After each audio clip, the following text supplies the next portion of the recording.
Born to the Goldbottoms, a wealthy dwarf family of sanitation workers, Ragnar Goldbottom Jr. was an arcanist from Dandelier, sets out to discover his purpose in life. With the blessing of his parents, he sets out in hopes of finding new friends and adventure. Ragnar Goldbottom Jr. is the eve of his cousins. Being born with sorcery, his upbringing was undertaken by his mother, an adept mage herself. Unlike his cousins, he didn't participate in the family business of sanitation for the royal family. Instead, he spent most of his time being educated and sent to private school to study and hone his skills and gift with magic. This would leave him alienated by most of his relatives, especially during the holidays. However, when Ragnar saw the opportunity, he decided to set out on his own and discover what lies beyond the books and the teachings of his mother, and what the world has to offer beyond sanitation. Xavian Illamora was born by the harsh climates of the cunning wastes in the town of Gramora. From a young age, Xavian was bigger than most kids his age, which came from his tiefling blood. His father, a tiefling bodyguard, trained Xavian to fight from a very young age, while his mother, an elf sorceress, educated him to the best of her abilities due to her unfortunate amnesia.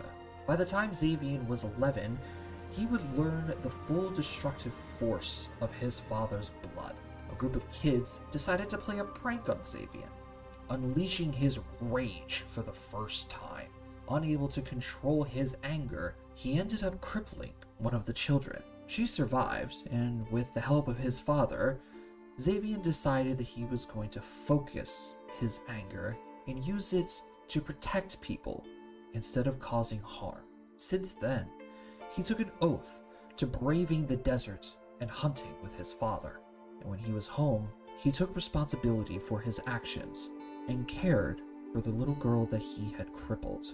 One day, though, coming back from his hunt, Xavian and a few hunters found their village in ruins. A group of bandits stormed the village, kidnapping several people, including Xavian's friend. And all they could find was a strange S mark on the bandits that were killed in the fight.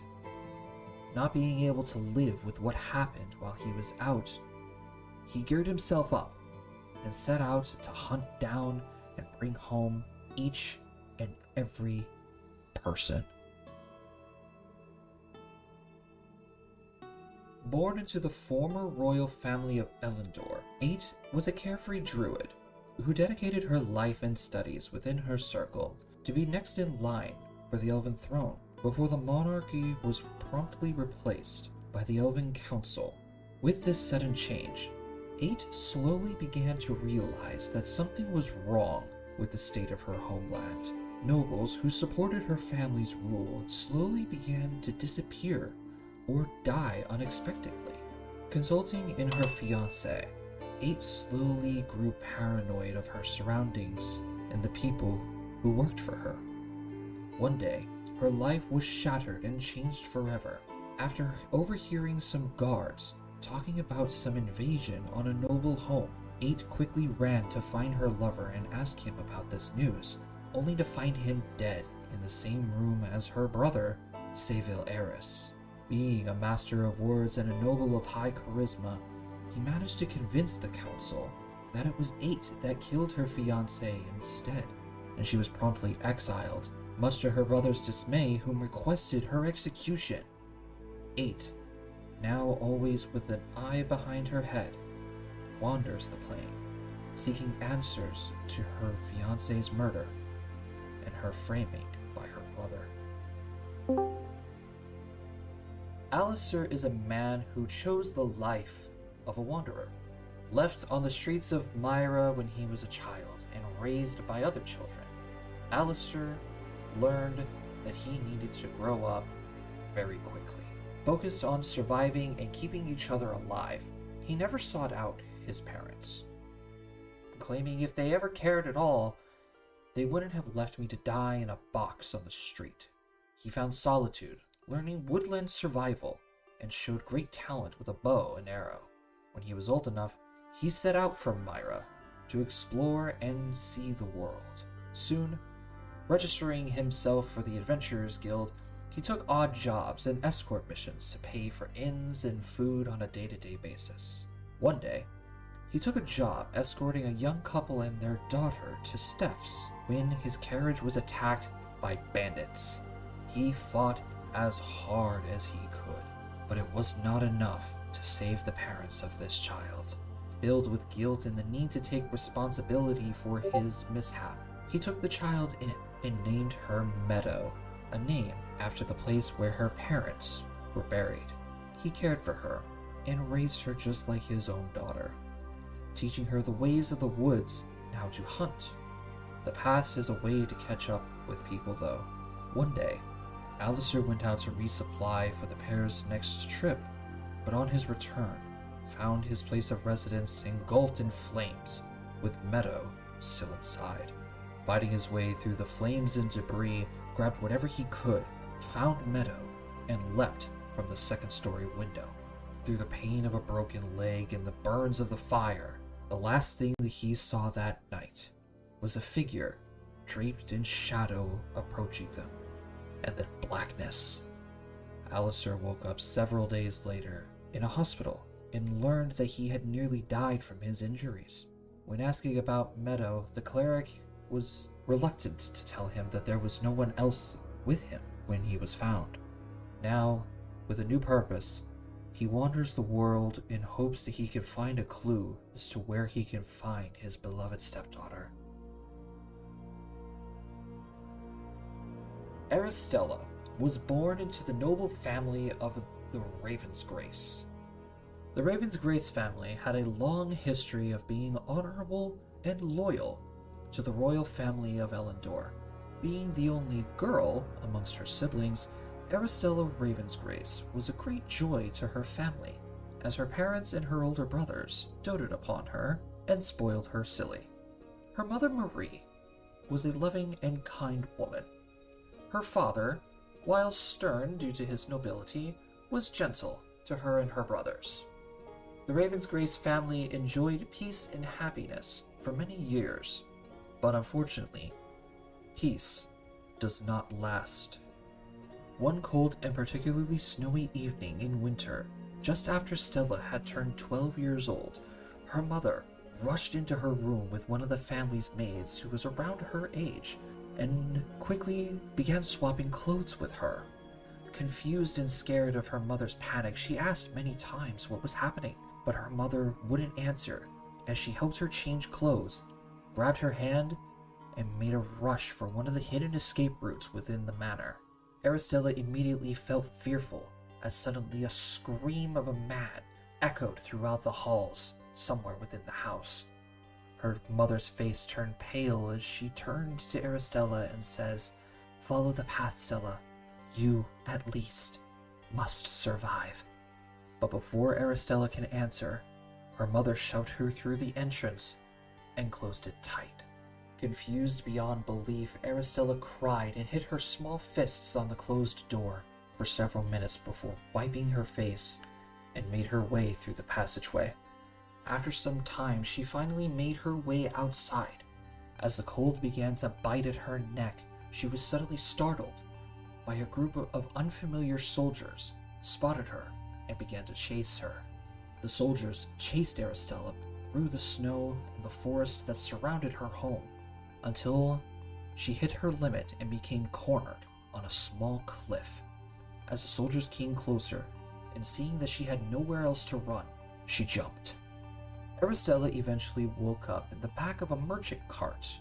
The couple who had rescued her found her half buried in the snow, and she nearly broke as she learned the fate of her beloved family. The couple, Sasha and Baraka, kindly accepted Aristella and asked her if she would like to stay with them. Having nowhere else to go and no one to turn to, she gladly accepted and was welcomed into their family as if she was their own. Shortly after turning 20, Aristella decided that it was time to strike it out on her own. Wanting to know more about the reasons and events leading up to her family's demise, she parted ways with her adopted parents in the city of Elendor, where there she began her journey. Born of a group of scientists to create perfect beings, Silky, along with her 6 older sisters, lived a life of captivity.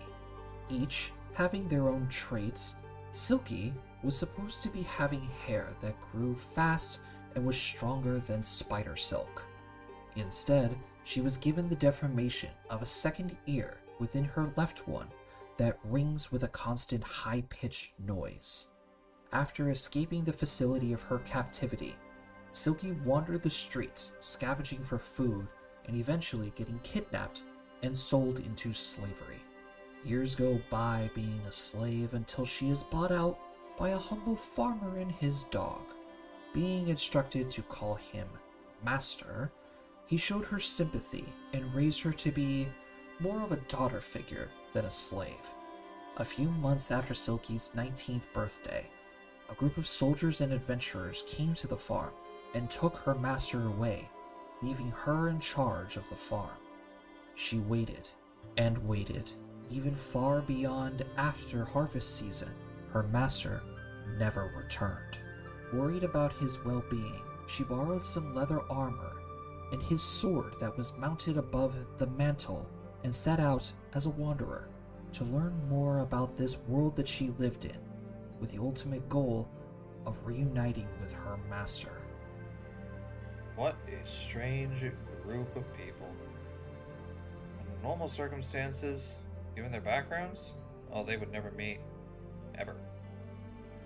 But, call it fate or call it destiny, there's gonna be a point in time where they're all going to meet each other and brave the long, dark history and the secrets of this region. Hell, that's gonna happen? Huh, hell, not even I know the answer to that.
All right, ladies and gentlemen.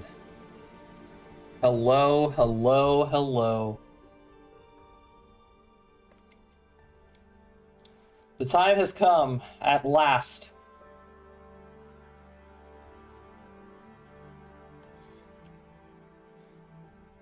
We are still currently only waiting on one more person. But until then, we're gonna just hang out for a little bit. I am super excited to get this started. I have been my anxiety has been through the roof today because the campaign hasn't even started yet, and I am already attached to all of these characters and the story that I have written.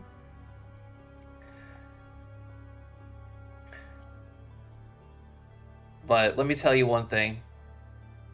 This is probably going to be one of the better stories that I have ever written. And I am very excited to see how everybody plays it out.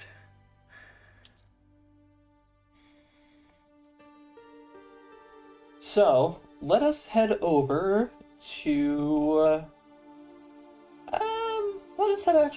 head on over to our D&D screen so that way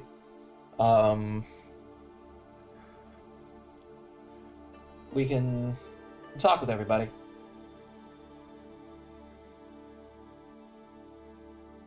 I don't think I did because yeah. I'm nearly overweight. Already? What the fuck? Chunky! Yeah, My belly! He likes them big. He likes them chunky. like Chunky. literally, fucking most people in this party can barely carry their own equipment. Hey, speak for yourself. Here. Yeah, no, I've Here. my weight is 33 and I'm nearly overweight. But as a dwarf, I'm never encumbered, so Meanwhile, you have me who could probably pick people up and still not be out of a light load.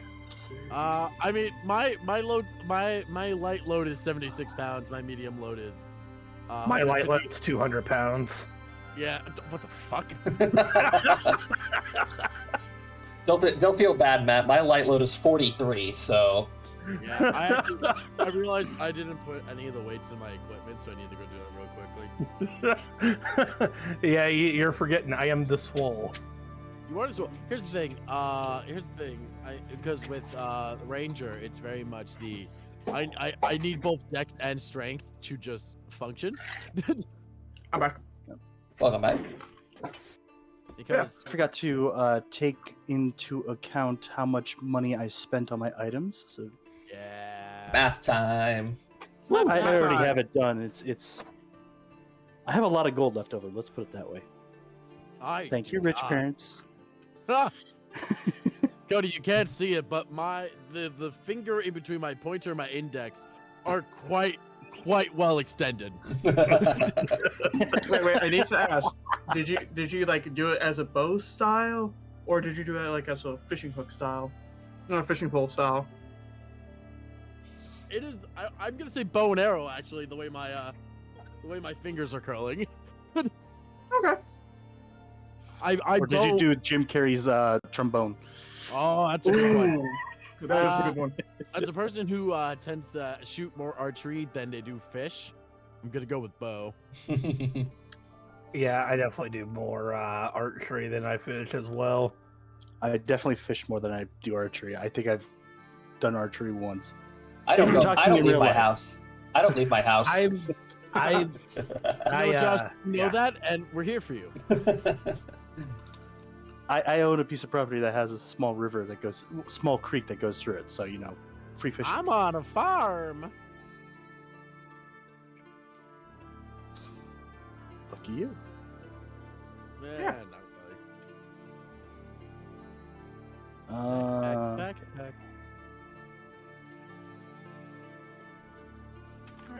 I might as well tab over to. All right. So while we are still waiting, I figured we go ahead and actually have like introductions. I already played my character intro, but I think it would be nice to be able to actually get to know the players whom are behind these very interesting characters and who are going to be leading the story for probably the next 2 years of our lives. Woohoo! Because, So, I have you guys all lined up in a specific order on my stream, at least, because Jacob, I know you have your stream going as well. Yep, but I don't have the reactive images, so. I could show you how to do that later on. Fail. Yeah, Weird. we'll do that later on. It's more like I'm being a smooth brain and doing a lot of things last minute. Like, legitimately last minute. Legitimately, because I'm like, I should have had this posted like weeks ago, So, as well as the intro. I've been all over the place, and not only that, we've been hard grinding Monster Hunter. Wow. We've been playing Valheim here and there. yeah. So, everybody on my side, if you want to go watch a player's point of view, in case if you don't want to be spoiled, anything By that stats you and see whatnot. from the DM side, I linked Oh. Jacob's stream. That's the fucking In my spam. chat, if you miss it, get out. Or go get your eyes checked, one of the two. You know, I might as well just add yours. Perspective. And in mine, same situation. If you don't want to see the player's perspective, if you want to see the DM's perspective, go for it. But currently, on my side, I have our little character creation outline. That way, if anyone wants to pause the video, they can read it And see how our house rules and whatnot work. yeah, and above me, I have all the character slides, including name, race, class, current HP, AC status, and along with all of their actual stats being displayed above my model. Ooh. Yep. You went all out this year. Oh yeah, oh yeah. Oh. Yep, but that doesn't stop there. Further down, somewhere down the line, there might be a change in character arts, and for the sole reason of we want to get a good feel about our characters. We want to make it feel like they're our characters, so we might be getting Actual art done for the characters. The only person who actually has original art for their character is the party NPC, which I am in charge of. Yep. So just keep in mind that sometime down the line, events may happen during the campaign, and the art for the characters will change. depending on situations. Correct. So, Anyway. Yeah. Let's introduce ourselves. So everybody knows who I am. Hello, my name is Elistar Velgaros. I am a tavern owner, half-elf VTuber. I am going to be your dungeon master for the region of Luavara. I have been dungeon mastering for well over 6 years now, and I've been playing Pathfinder 1st Edition for well over 7 or 8. And these are my wonderful band of misfit toys. Starting with Alistair's player. Oh, sorry, you were robot super harding for me for a second. Hi, are we just introducing ourselves personally or introducing the character? Sorry. As much as you want to do. I already introduced all of your characters. Tell us about yourself. How long have you been playing Pathfinder, etc., etc. My name is Matt. You'll hear me referred to as Matt here, folks. I'm playing Alistair Silent Step, who is basically the equivalency of the movie Taken. Yeah, god damn it. It's true. I was explaining to a friend of mine, and that's exactly what he said. Quotes from other players. I've been playing for Pathfinder was the first system I learned to play, and I've been playing it since 2013, 2014. I learned to play Pathfinder for D&D. I went on hard mode to begin with. And I'm looking forward to seeing what the shenanigans and the misery that Josh is going to bring us. Alright, Yickup. That's Well, awesome, as bro. many of you will know, I go by many different names. I'm currently going by Tatsumaki, which is my current model. Toby, we don't know what happened to Toby. Toby kind of pissed off another deity or whatnot, and well, he probably got reincarnated somewhere. Who knows? Of course. But knowing Toby, he'd probably be back sooner or later. Somehow. Time magic bullshittery. Hardratha can test to that. But I am playing 8, who, as you probably heard in the intro, is going to be a wonderful royal, quote-unquote, character to play as. But I started off with D&D 5th edition for a couple of years, and then Pathfinder for I want to say, damn, how long has it been actually now since we first started that campaign? You don't even know. It's been a while. Since that first Pathfinder campaign that we started. That is a very good question. Yeah, when did we start that campaign? either way, we'll look at that later, because I will be looking at, well... It's been several well, years. Yeah, it's been several years. And we've been playing on and off with different systems as well. But we mostly like Pathfinder, because it's a lot of fun. All right, Xavier. Hello, everyone.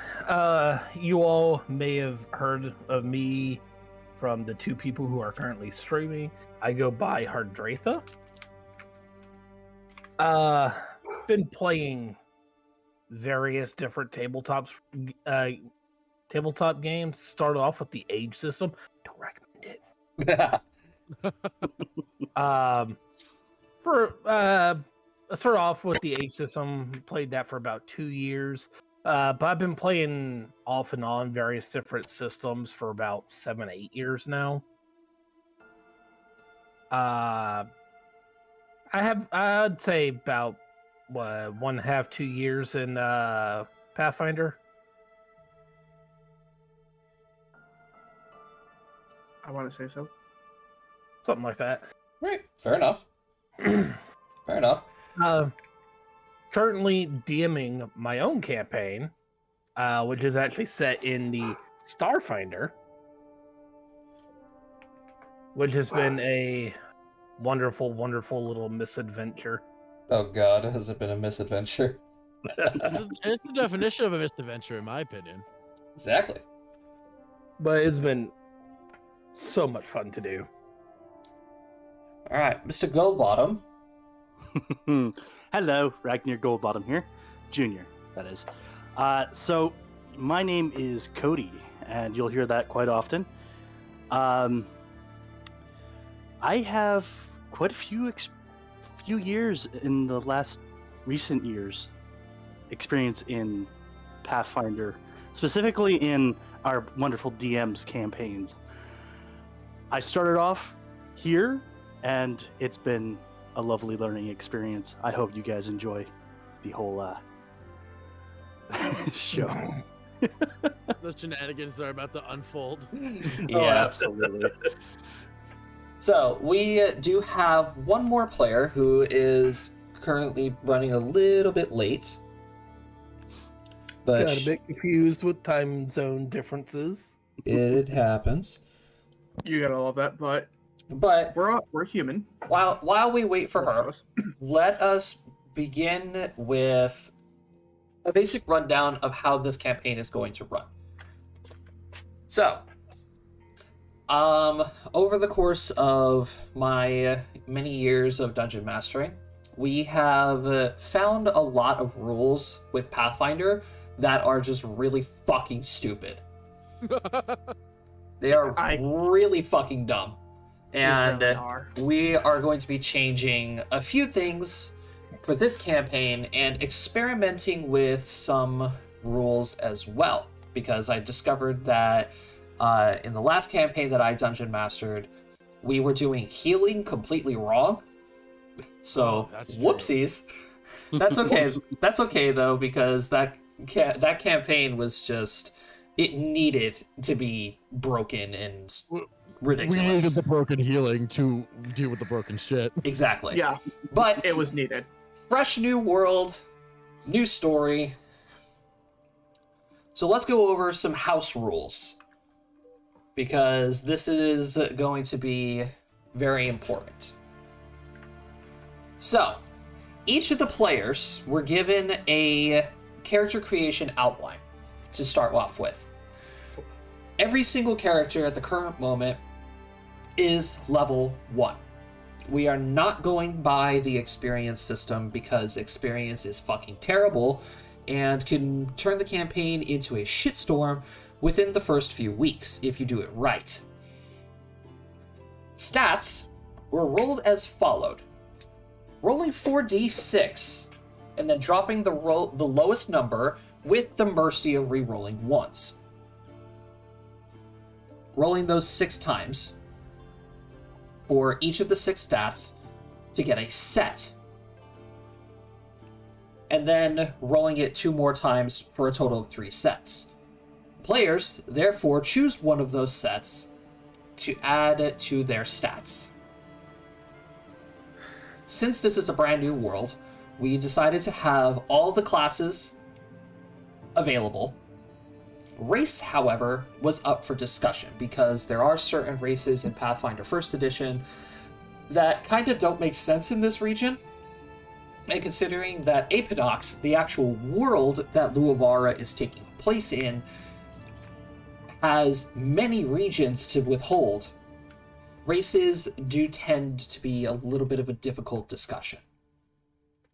For background purposes, players were required to give me a backstory, in which you all have listened to before we all started talking in the little video that I posted a few days ago. But they also had 2 traits that give them special character-driven buffs, and 1 drawback, which will hopefully make some of the things interesting. This is just for early game character development, but eventually we will be getting over our drawbacks, and they'll be null and void probably by about levels 8 or 10. Let us begin with the actual house rules. So these are rules that are specific to my table and do not go throughout all of Pathfinder, but if during an attack roll a player matches the AC of an enemy, or an enemy matches the AC of a player, the receiver of that damage will be taking half. It's not defender wins or defender loses, it is half damage, as we are going to refer to it as scrape damage. Scrape / stagger. Yes.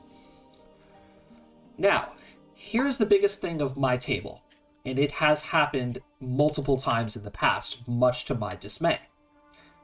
Rolling 3 natural 20s, not crits.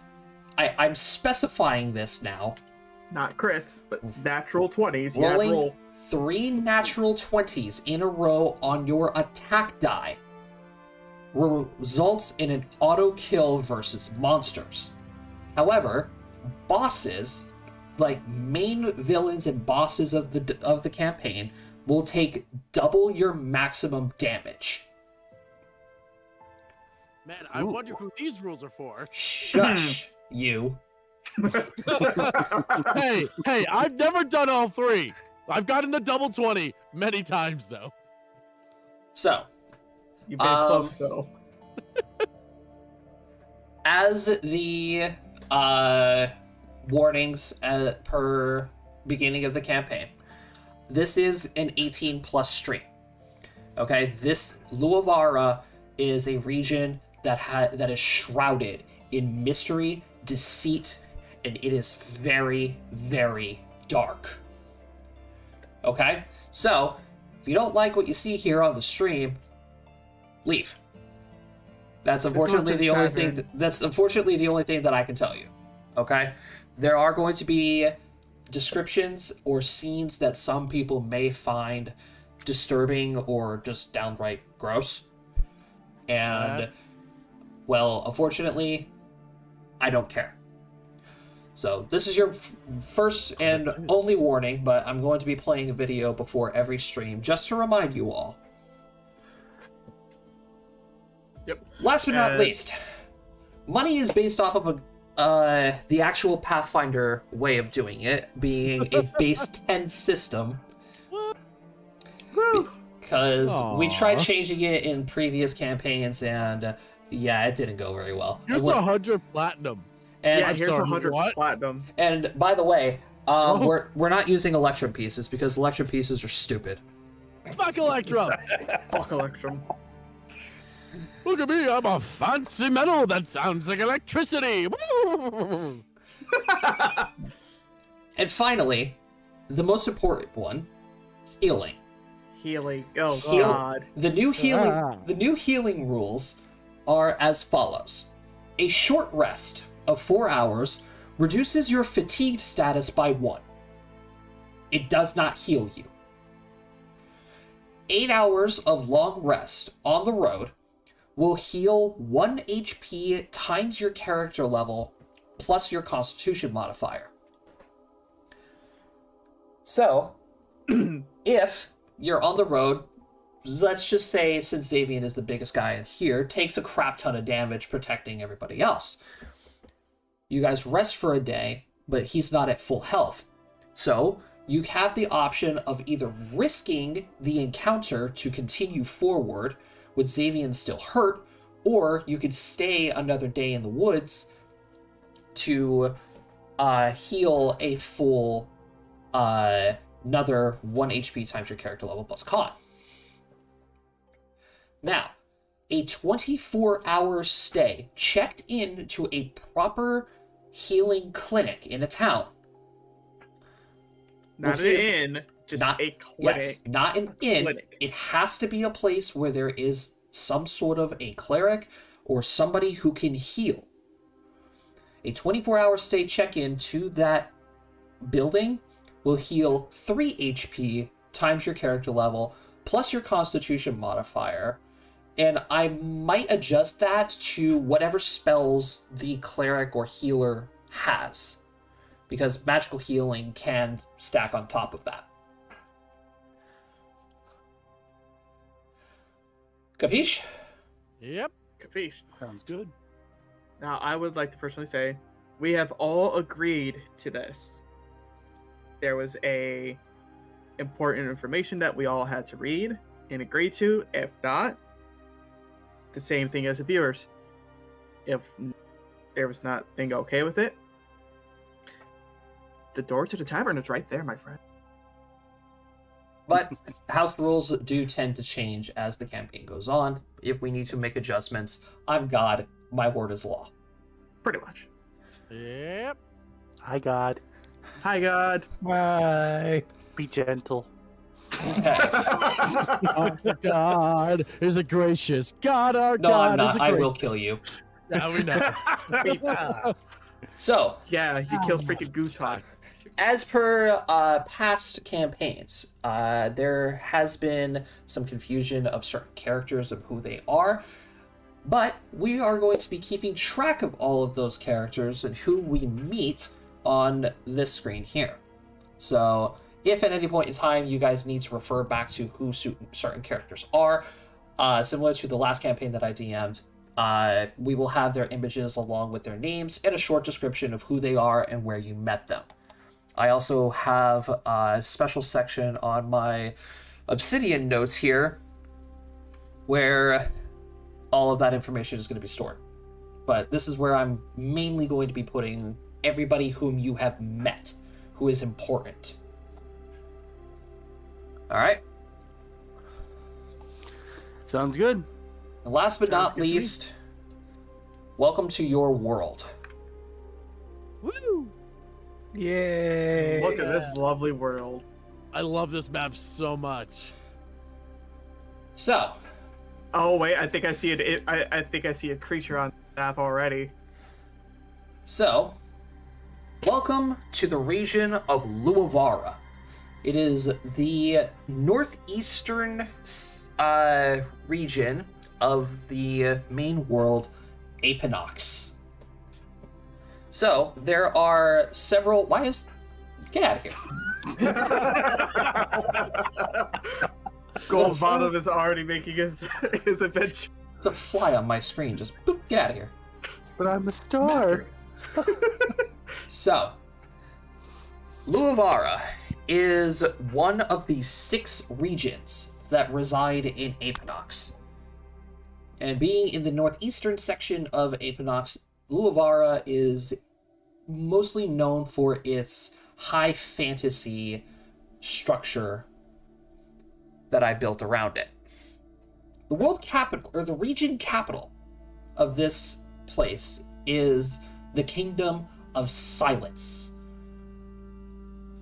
And around the places, as you will see, many different cities that are draped in the snow, such as Dandelier, which is the Dwarven Kingdom, Elendor, which is the Elven Kingdom, and many other towns and structures all throughout the region.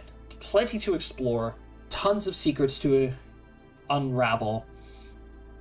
And of course, the biggest question that I have a lot of people say is, What is the continent that is to the left of the Cunning Wastes?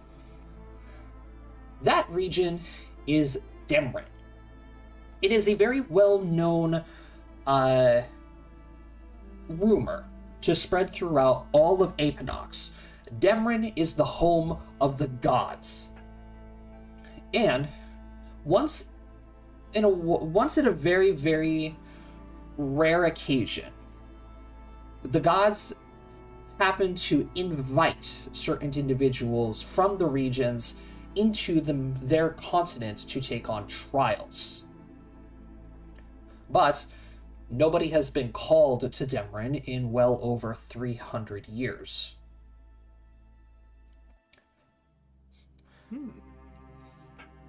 So, our journey, of course, is going to begin in the kingdom of Dandelier, or not Dandelier, Genhilder, which is a tiny little my cursor. yeah, tiny little lakeside kingdom right here. So, Dandelier, what's up, Matt? Kingdom or town? It is a kingdom. The place is a whole damn kingdom. Okay. Yes, this is a kingdom. It is a smaller kingdom, however. But This smaller lakeside kingdom was established hundreds of years ago in order to take off some responsibilities and power from the dwarven kingdom of Dandelier. Not wanting to be able to control the entire northern continent of Luavara, the World Council all agreed that Dandelier and its lands should be split in half. Genhilder was established by the lakeside and split off from the Dwarven Kingdom. Over the time, the dwarves do tend to come to tolerate the divide, but they are not happy about it. Tensions are still high between Dandelier and Genhilder, as there have been many conflicts with the Adventurers Guild getting quests mixed up between the two kingdoms and different parties clashing with each other. And trade routes are also another problem, considering that there is only one way into Dandelier and one way out.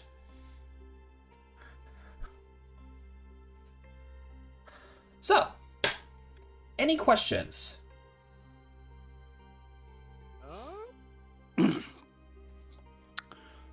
Just one. Sure. I made a mistake. I did not write down where I'm from. That is fine. I believe I'm from Dandelier, correct? Yes. Okay. Yes, Just wanted to double check. your family was known to be workers for the royal family. So, being a dwarf, Dandelier would be your home.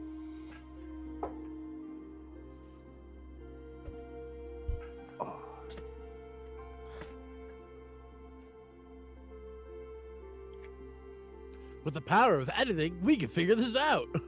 Well, no, it's Hey, this gun I fairly found. straightforward. Cody cast gun. Switchcast gun. All I gotta say is this: I've been fucking busy, man. Hey man, it's all good. It's good. Yeah, it happens. You're not the only one that's been busy. I know. Okay. Yeah, let's not talk about the mishaps that I almost had with this damn PC. Alright. Unfortunately, I can't stall anymore. That was all I had. Good. I mean,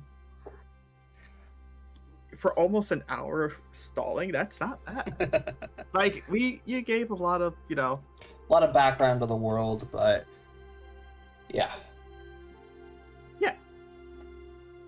Alright, so I think it's about time we go ahead and get started.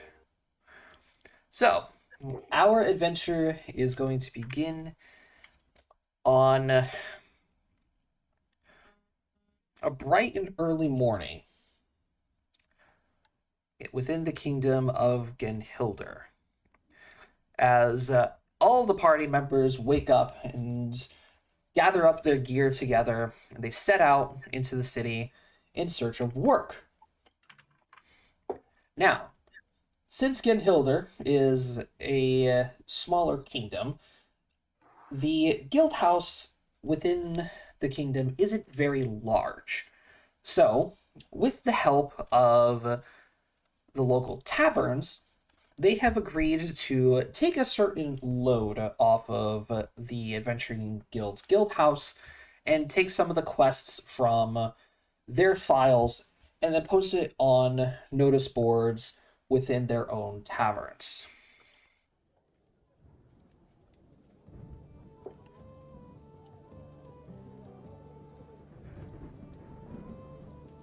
So, our adventure begins within the Lady Luck Tavern of Genhilder. As the party sits around the table with a bunch of adventurers and commoners alike, awaiting for the bartender to return with the stack of quests that are available from the Adventurers Guild.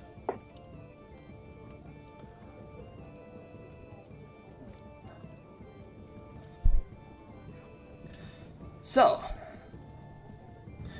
music plays in the background as the crowded tavern is bustling with business. Frantic people waiting for a new position to go for, as bards continue to play within the corners, and you all sit around the tables, talking with the commoners, and just enjoying the atmosphere before waiting to collect your next paying job. So, all of your characters are strewn throughout the main part of the tavern, as Ragnar sits with a couple of commoner women and a gentleman right over here. Across from them, Alistair is speaking to a commoner's couple right down here.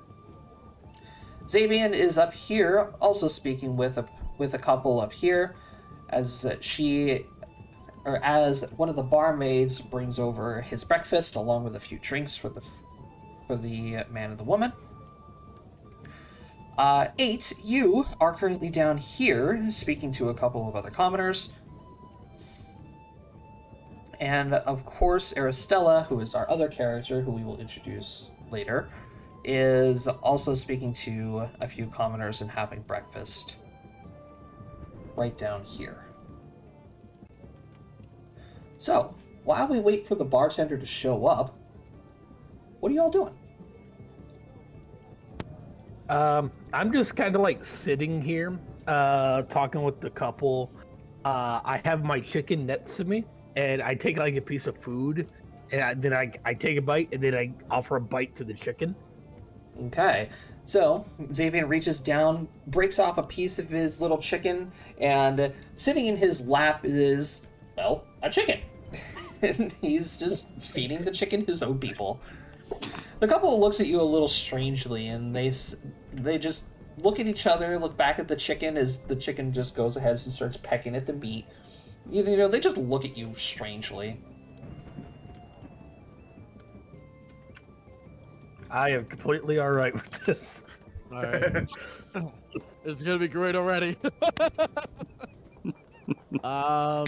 Alistair is going to be having an actual conversation with these people, and like have his mask, like his little like 3/4 mask pulled up over his nose, and pull it down whenever he takes a sip or bites, and it's like, well, we made it to the city, all right.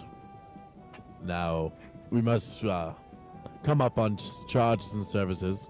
It was a safe journey, so no extra inconvenience fees will be needed. Well, it's very good to have you at least travel with us, which we greatly appreciate. And thank you, of course, for your services. Of course. Now, of course, money, of course, is tight moving to the city, but we did manage to scrape up a little bit to pay you for your services. I will take half. Are you sure? Yes. But do me a favor on request, and he'll pull out a little like piece of parchment with a visage of someone drawn on it. If you see an individual whom looks like this, do let me know. Of course, absolutely. We will Then we'll. make sure to keep our eyes out. Information is true currency to an extent. Of course. The husband therefore reaches into his pouch and he puts on the table 12 copper pieces. Alistair will nod and raise up his drink. Well then, to a new home and a new life for you two. And he takes a sip. They raise their glasses, of course, and say cheers.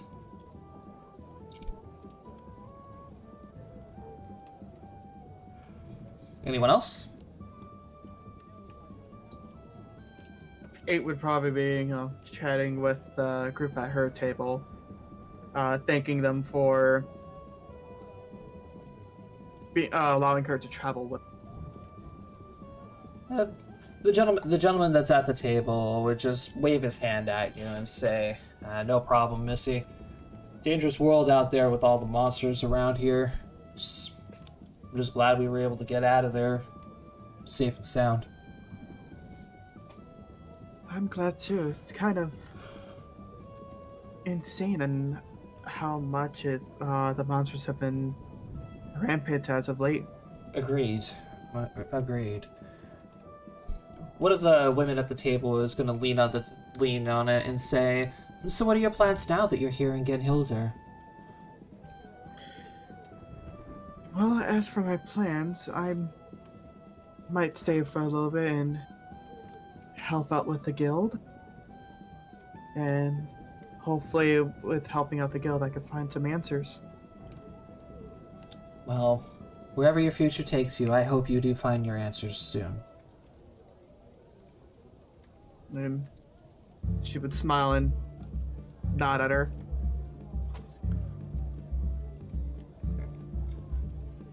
Cody, is Ragnar doing anything special? At the particular moment, no. He's just sitting Just and enjoying a meal. drinking his ale. Yes, Ale? drinking This ale. early? absolutely. He's a dwarf. That's Oh, fair. yeah. That's fair. Yeah. Freaking beer bellies. Hey, no, it's a keg. It's my mobile keg. Your mobile keg. I love it. Talk about auto brewery syndrome. I know, right? If I get enough fermentation going, I can absolutely auto brew it. Alright, so I would say about an hour or so passes by as more people come in and out. Some people leave because they're impatient waiting for quests to come in. Eventually, a gentleman comes, kicking in through the door with a stack full of papers in his hands. A couple of people turn and see, the commotion, what's going on. The adventurers who are all standing in this conglomerate group right here, all, turn around and they start getting frantic about, hey, what's going on? What took so long? Blah, blah, blah. And the bartender, not having any of this shit, having a terrible morning. As papers are starting to fall out of his hands, and he's snatching them up. He's like, all right, back off, the lot of you. I'm not dealing with this shit this early in the morning. Yes, I have the quests. Just give me a damn minute. So he's gonna make his way right over here to the main doors, walking through the kitchen and behind the tavern again, as people start, meandering over to gather their quests, and They move en masse. oh yeah, they move en masse. Josh, what time of day is it? I would say it's roughly about 7 or 8 in the morning. Okay. All right, so a lot of the commoners are also going to be getting up and moving towards the edge of the bar, and you guys notice that it gets crowded over by the bar very, very fast. as there's a lot of people desperate for some work. So like some of them are even like abandoning their breakfasts, just leaving their stuff at the tables to get up to the bar as quickly as possible.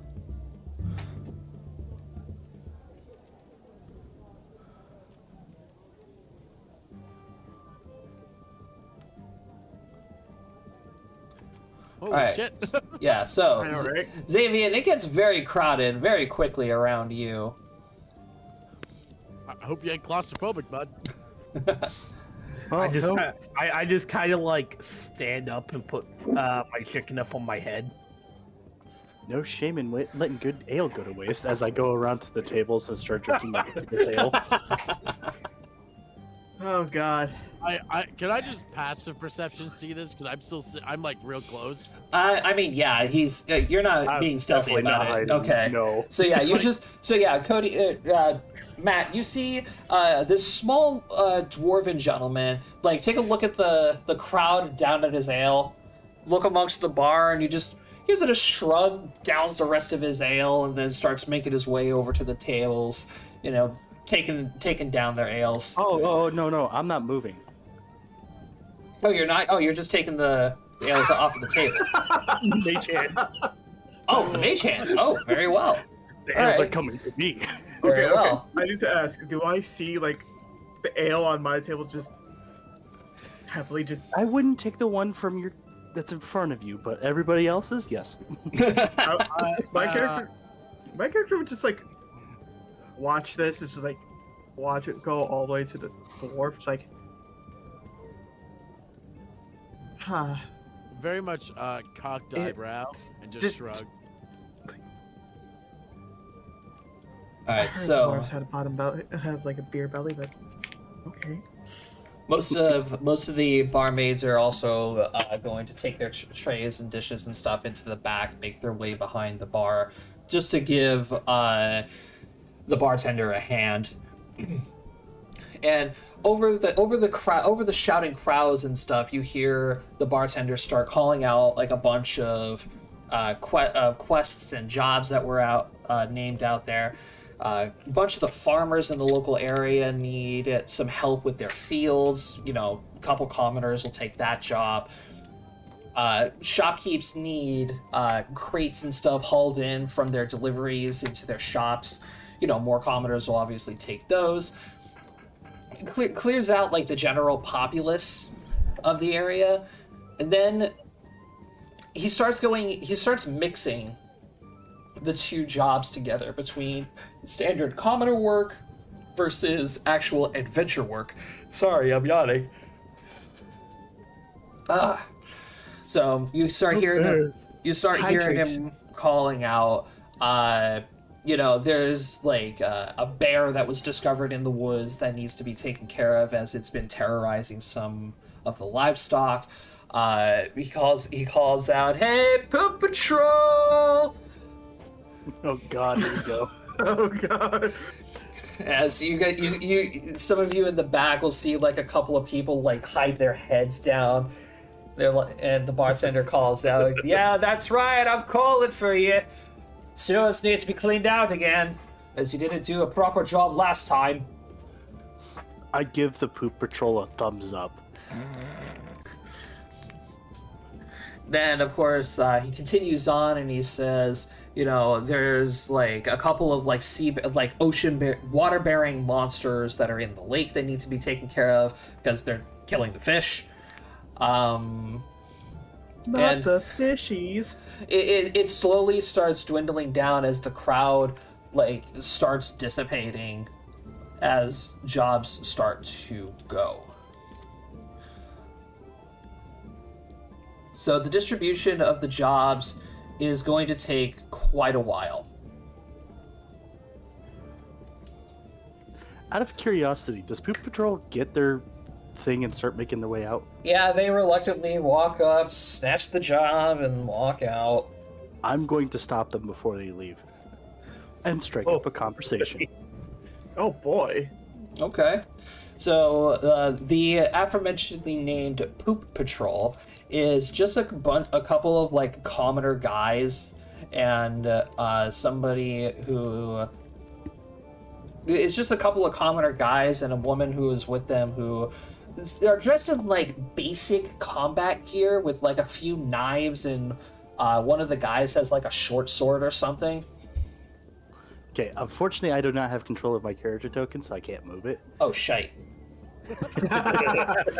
You know... That's all right. I don't really need to move it. You're fine. It's just funny. There you go. There we go. All right, I would approach. Hello, I heard your poop patrol. Please don't call us Oh. that. I mean no offense by that. My family are relatively well known in the sanitation procedures. I just wanted to thank you for your services because I know, well, judging by how everyone else acted, that you're not necessarily looked upon favorably. It's not so much that we're looked upon favorably. We're pretty much like the laughing stock of the city. Well, understand that you're doing a very important job, and I'd like to thank you personally as I hand over 3 platinum pieces. What? What?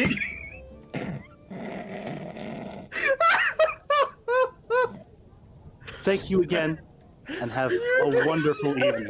Well, Cody, there are 4 of them. Oh, I'm sorry, 4 platinum pieces. No problem. I just wanted to make it even. But that just puts me at 69 plat. So... Fuck you! Nice. I probably should have banned the Hey, rich parents Cody, thing. it all got money! But you know, Hey, all right, we're hey, here how'd you now. get the house? Hey, how'd you get the house back? I bought the bank. You mean you bought the house? No, I bought the bank. I bought the bank. Okay. Well, so upon seeing the platinum pieces in your hand as you hand them over to Poop Patrol, they just look at you like in utter shock and awe. They're like, "Wait, are you serious?" Absolutely. Like I said, your jobs are incredibly important for the health and safety of all the civilians here. This entire town functions because you are doing such a wonderful job. Get yourselves better equipped and continue the glorious work that is sanitation. The woman that is with them, she looks at you and you can see her like starting to tear up a little bit, and she just like whispers to you, almost whispers to you like, nobody has ever shown us this much kindness before.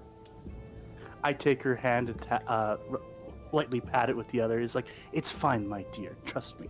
I know. I hate him already. Well, could we at least know your name? Right. Good.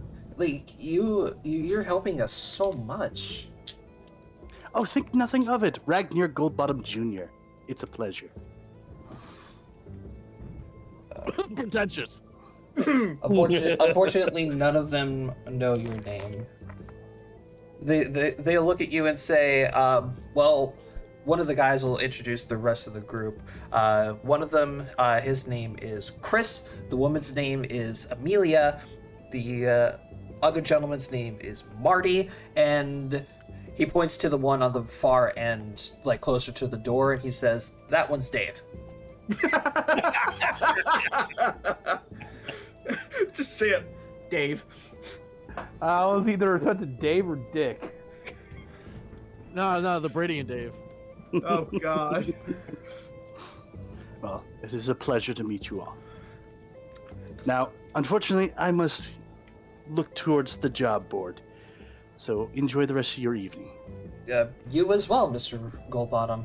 Enjoy. And now he'll approach the line. And then Poop Patrol will make their way to go upgrade their gear, apparently. Cody, congratulations. You have earned +1 reputation in Genhilder. Oh, I didn't know there was a reputation thing. Yes, I think. That's new. Yeah. Yes, I'm going to be Yeah. playing around with reputation this time. Oh boy, what is up with Cody and like bankrolling people? I'm not questioning it. Okay, I'm just gonna stop this here real quick. This is also time stalling, but Cody, Yes. what the hell, man? First, you gave all your credits to a waiter, and now you're giving away platinum to Poop Patrol. You will come to learn how Gold Bottom works. Okay? I'm say. already getting a very strong vibe. I can't wait to learn how Gold Bottom works and how we get paid by him. Favoritism, I love it. Okay, Continue. well, after that fiasco, Call that a fiasco. I would call that beauty. I call that beauty. I am just sharing on behalf of the Sanitation Nation. Oh, God. yeah. Is that the name of your union I'm now? hating him. I'm back to hating him.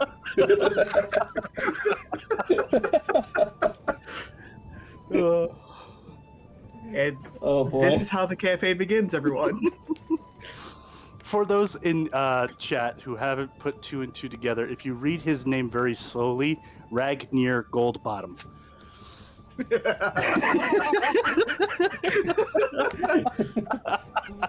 Oh god. I mean, Jacob just pointed out to me I think it was yesterday we were talking about the campaign, and he pointed out to me that your character is entirely a Mario reference. Yes, it really is. I didn't see it until 2 days ago when he told me, and I'm like, oh my god, I'm so stupid. I don't see it. Okay. Oh, that's it. We're a short Never plumber. mind. I see it now. Yeah, I was about to say. Freaking dwarven plumber. Okay. You're either Wario So- or Mario. Wario. Time continues to pass on a little bit. About, I'd say 45 minutes has gone by since the bartender has come back with the jobs from the adventuring guild. Are you guys, starting to make your way towards the bar in any way? As soon as the Yeah. crowds reach like a low amount, Alistair wants to go up there when there's like the least amount of people, but there's still most likely a job. Yeah. My character would definitely start going up since she's like, oh, Yep. back. As people begin to leave, like Xavier will actually move forward, has the chicken up on its head. Mm-hmm. Also, I'd like to mention that any empty cups from my escapades are now being piled up over here by Mage Hand to be cleaned up by the servicewomen, men and women. Okay. You are just sucking so much dick already. All right, so bartender continues to call out some more jobs here and there. Most of the adventurers are gone at this point, as commoners are also starting to clear out.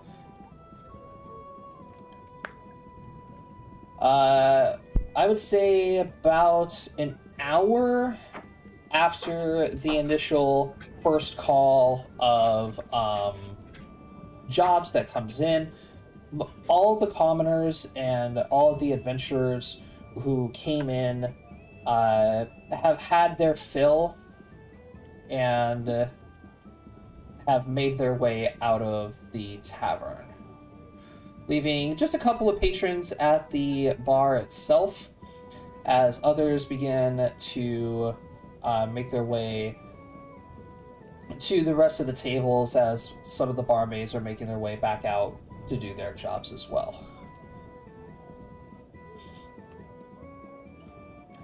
So, tavern's wide open as everybody approaches. Alistair will just walk up to the bar and like very quietly look at the barkeep. Escort. Well, good morning to you two. Sorry. Not on my second cup yet. Uh, Long night. Understandable. I mean, I'm having a rough morning myself. So, Well, what kind of jobs are you looking for? escort if you have it, please. All right, the rest of you. Nothing in particular. Just seeing what's available. I'm new to the whole adventuring thing. What would you suggest? Got What? anything against bandits? Well, I mean, you could find bandit work pretty much anywhere there, lad. Do you all have your guild cards? I need to see your guild cards. Alistair opens up like the front of his cloak and it's like sewn into the cloak lining. All right, Mr. Silent Step.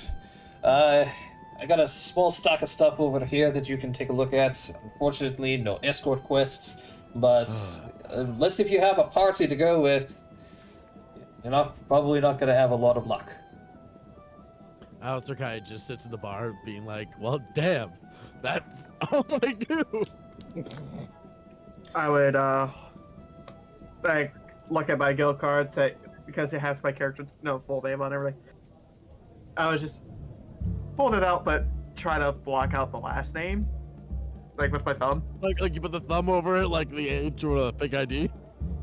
No, not like with the fake idea. It's like I kind of don't want people to know the last name right now. All right. I full on display my name proudly. Is yours like wrapped in gold, like it's embroidered edge and everything? No, it's not. Not yet. Yet. Yes. Yes. It says. Yet, at this point, it might be covered in platinum. All right. Rosie, I'm just gonna go ahead and just guide Stella at this point. Alright. Nah, Cody's gonna finally find a use for Electrum. Oh God. All right. All of your cards seem to be in order, which is good. All right. So, as I was explaining to Mr. Silent Step, I don't really have anything else besides group quests. So, unless if you each have a party to go with, I'm not really sure what else to tell you. That's unfortunate. H would look around. Well, I don't mind grouping up with anyone if anyone's interested. I feel the same. Forming a party. I guess. What a grand idea! I guess we have to, don't we? Don't sound so down. This man has a chicken. Listen, Why I do you thought, have a chicken? I thought if I just didn't acknowledge it, it would go away. This is Pete. Peep's my friend. You said his name is Peep? Yep. Like the candy? Peep? Yep. Or like the noise a chicken makes, like a chick. Yep. So, Okay. he's Peep. Are you repeat? But I reach up and like pat Peep's head. So while they're all talking, Alistair's going to just thumb through the party quests. Okay. Give me a perception check. All right. Ooh, first roll of the night. First roll of the campaign. First roll of the Yeah. campaign. Hey. 18. Not bad. All right, Nice, 18. Nice. So you do see a couple of quests in regards to certain scouts seeing that there was a small goblin camp that was seen off of the southern end of the lake. There also was a nest of wild bees that needs to be taken care of. Oh God, bees again. Oh gosh, the bees. Give me also a second. Let me go ahead and generate a couple more just to give you some options. Of course. Okay. Don't sound so glum. Oh boy, we're getting in for a long adventure here, folks. Don't be so glum, chum. Let's see. There is a group party quest that has a small infestation of grindylows within the lake. I'm doing that one. There is another one where a local farmer is having some issues with some of his cattle. And you also happen to find another one that looks very, very old compared to the freshly written on like brand new parchment and stuff. This one actually is, surprisingly, is a escort quest. Hey, I went out.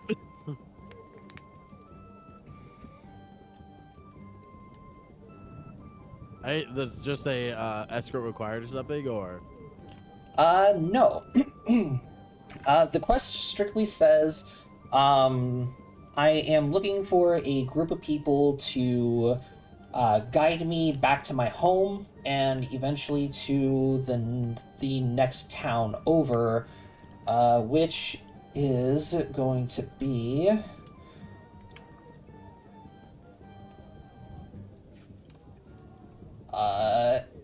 Iselia, which is a town a little bit further away, right here. It's another lakeside town. Okay.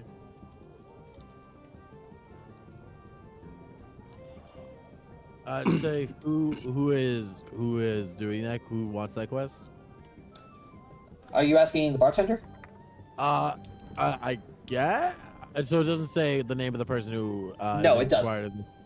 All right. So, Alistair will put in front of everyone the bees, the goblins, and the farmer, because he's like looking at this group and he's like, "We're not made to deal with fish things." With grindylows.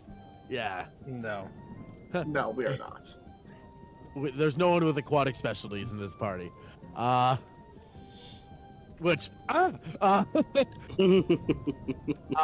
then he's going to hold up the escort one and be like, look at the what's the bar? He's gonna be like, "Pardon, good barkeep. What is your name?" My Yes. I had one for Poop Patrol, but not for the barkeep. well, of course, because Poop Patrol was supposed to be a fucking joke, but no, Cody just turned them into revealing the reputation system a little early. They're A-class adventurers now. Well, we'll never know. I gave We'll you. find them dead on the They're side of gonna the be road recurring later. characters. No, I'm just kidding. Oh, wait, is that KP? Yeah, Yes, That is here. KP. KP, are you in your But- car? I think that would be a yes. I'm gonna Alright. take it as Yes. Switching to speakerphone. yes. Hey. Hello. There she is. Hello, welcome. Oh, hello. I just gotta turn that off. Sorry, I'm trying to get home. Today is just chaos. Understandable. That's fine. So everybody, what you missed so far is we went through character introductions and such, and the group decided to party up for a quest that everybody can go on to. And Matt is currently asking about a couple of the options. Okay. So what's the barkeep's name? His name is Keegan. Keegan. Keegan. Does he? Pardon me, Keegan. I found this one. I'm not sure due to its age and parchment if it's still viable due to how old it looks. Do you know anything about this? Oh, that one. Yeah, I'm familiar with that one. issuer has been around this town for, I'd say, well over about 3-4 days now. It's a little bit older because she travels back and forth between her home and here, and she's a curious little lass. But nobody has been wanting to take it. Actually, what time is it? He's gonna look up over on a clock on the wall, and he's gonna go, oh, actually, she might be here pretty soon. Is there any reason why no one has taken up on the quest? Oh, well, they see her as more of a liability than anything else. Constantly asking questions and, learning things, but the biggest thing that is about her, she can't fight. Can't fight, even though she carries a sword on her hip, she can't fight. I mean, isn't this supposed to be an escort? Yes. Well, yeah, but, certain people always look for at least somewhat competent people, but, yeah. Plus, she's, a little different. And Alistair will look at that one and leave it and put it with the other 3. All right. Who here has been on a quest before? I raise my hand. I raise my hand. I'm new to this.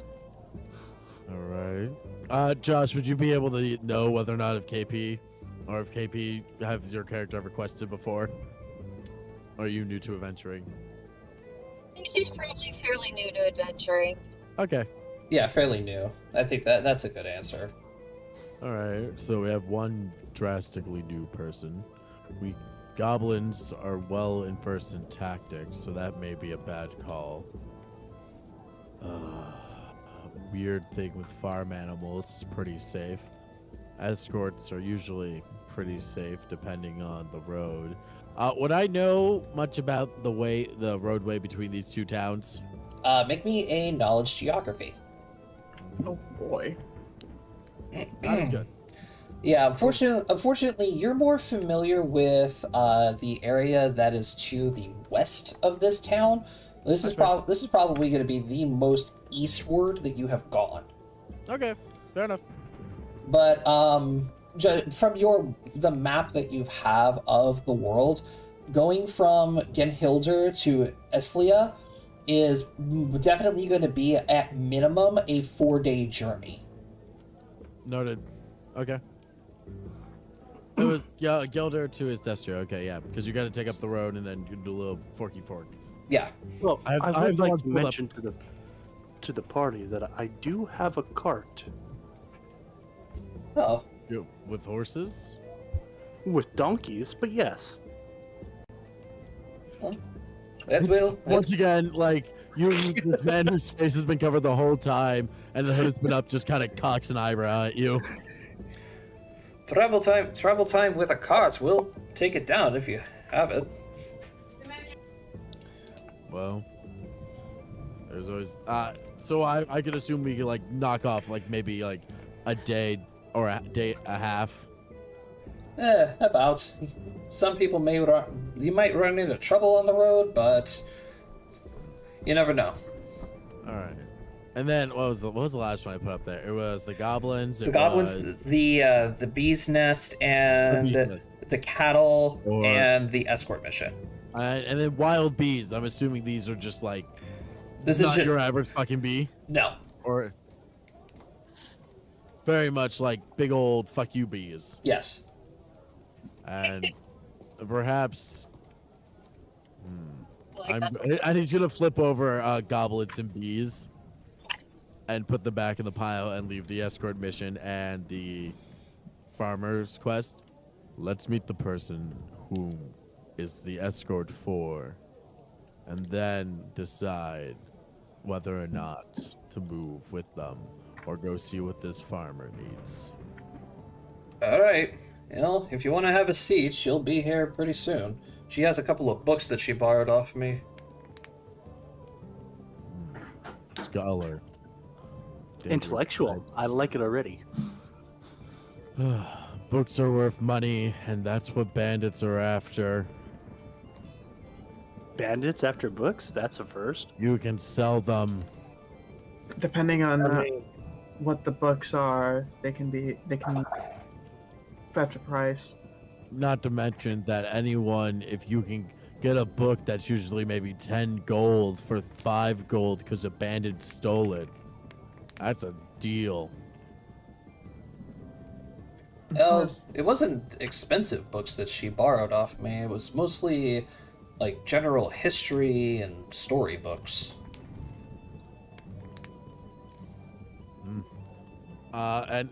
Alistair's just kind of sit on the bar stool and put like a couple copper forward and ask for another cup of coffee. All right, that will run you 2 copper. All right. So you guys do have a little bit of time before this person arrives, and you're all just sitting around at the tavern right now. Well, if we're going to be working together, perhaps we should introduce ourselves to, well, one another. I've had it.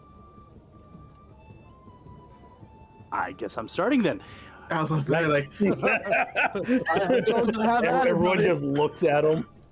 Well, I stand up on the stool. I am Ragnar Goldbottom Jr. I am going to roll for that to see if I know. History or geography, your choice. I would also like to try, like, if I recognize the name. Yep, history or geography. Go ahead. For me, due to my character's background, Oh, same. Hey! fucking Ethan. I hate the fact that you rolled 1 less than I did. God damn it. Yeah. Unfortunately, from the regions of where from the area within the region that you guys are from, a 14 doesn't make that check. That's fair. Fair enough. I just don't. I might have heard something on the road. That's all. I am of House Goldbottom. And I'm out here looking to adventure and discover a use for my magic. Also, I am somewhat versed in magic. What sort of magic? But say, if we're working together, we need to know your kit. What do you fight with? What kind of spells can you use? Your schools, that kind of stuff. Well, mainly things that's a little hard to explain. Do you know, are you well versed in magic? If Not at all. if I named off a spell, would you understand what it is and how it works? Or do I have to describe the whole nature of the spell? I'll give you a good 70-30 on that one. Dave, shut the fuck up. Fucking Dave. Okay. I will explain it this way then. I have some passive spells, more like utility spells, and I have some damaging spells. But my repertoire is very slim. Also, I can breathe. We can all breathe. No, I quite literally spew electricity from my mouth. How's that possible? I don't think I want to know. I can only do that once per day, though. Let's use that as a last resort then. Yeah. Oh, also, I have a cart and 2 donkeys, as I said before. Yeah, we gathered. Who's next?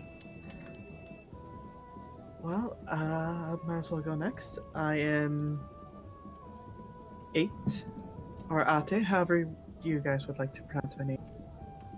I'm a druid. Slap the shit out of you. I knew someone was gonna make that joke. I was like, no, not yet, not yet. Too late. You bitch. Either way, I'm a druid of sorts. Or as of late. Another wielder of magic. Wonderful. Well, I do emphasize as of late. It's been a while since I've been in touch with the circle. But I don't think that should affect anything. Fair enough. Foreshadowing things later. Shut up. Shut up, shut up, shut up, shut up. No, it's not. It's not that. It's more like I know I'm gonna roll in that one somewhere, and it's gonna fuck me up so bad. I just know it. I can feel it. Alistair will then look at our lovely large man here and like gesture for him to go next. Hey, how's it going? My name is Xavier.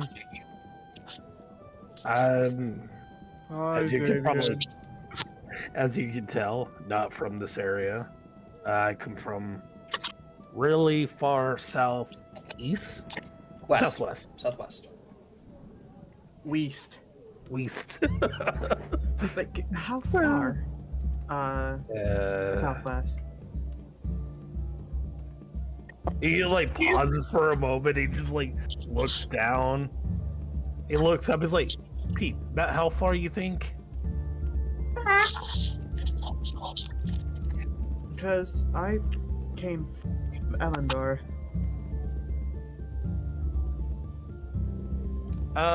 Not that far west, but definitely more south.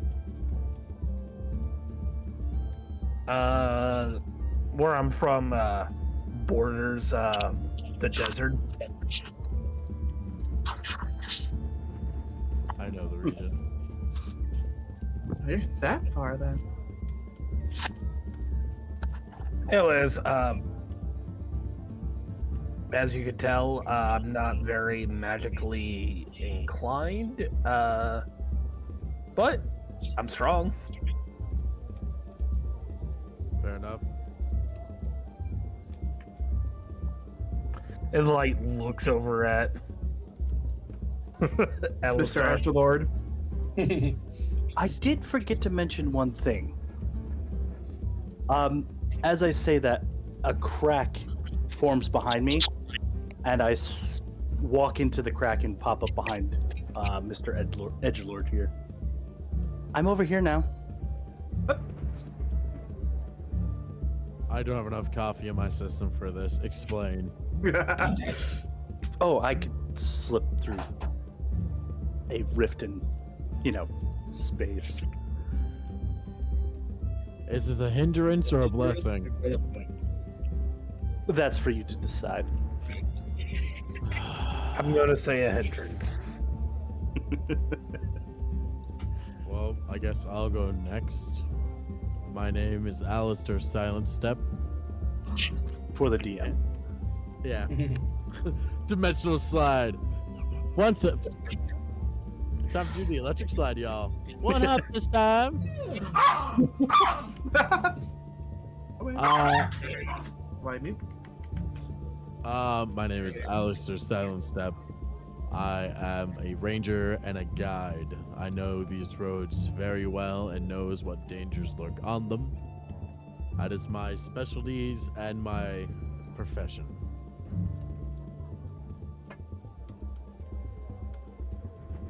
And Alistair will like pull down his little 3/4 mask, looking down at a cup of coffee, and just sip it.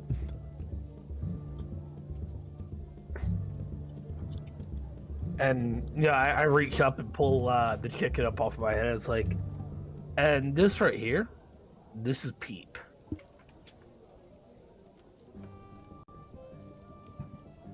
I'm guessing Peep is your traveling companion. Yes.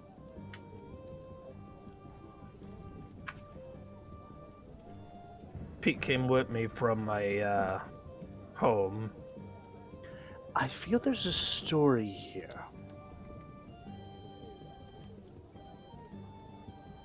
KP, are you eligible to introduce your character? Hold on, let me pull over. I can't hear anything. It's raining. Ugh. It's alright, you don't have to. I mean, it takes 2 seconds. I'm on a back road.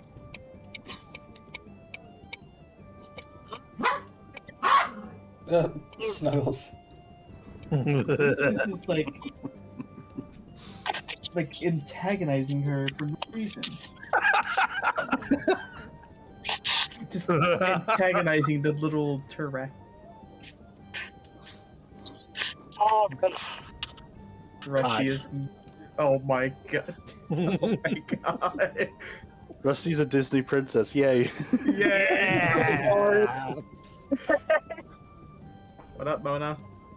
All right. I think how I wanted this. Was not prepared for today. My name is Aristella. My last name's not real important. My family is traveling merchants. Been around quite a few places. I am a hedge witch. So I mostly make potion things, but I do dabble in a bit of magic. And this here is my familiar. He's a raven, not a crow. Do not confuse them. He gets quite upset about it. It understands the difference. He is a familiar, not just an animal. Ah. Interesting. What was its name? I haven't thought of that far yet. Just do what everyone does. Call it Poe. Oh, that's too cliche. Alright, so as everybody is talking amongst each other and, getting to know each other's skills and your strengths and weaknesses, the tavern door opens once again as, a couple more people enter the tavern. And behind all these people comes in another individual whom is carrying a stack of books that goes from her waist all the way up to covering her face. And she slowly makes her way over to the edge of the bar.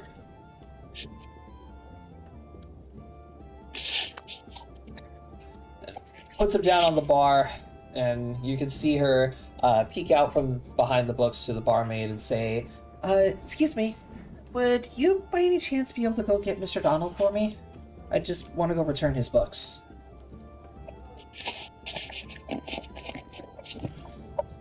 And of course, the barmaid's gonna head out, and the girl is gonna take a couple of books and put them in neat piles and everything.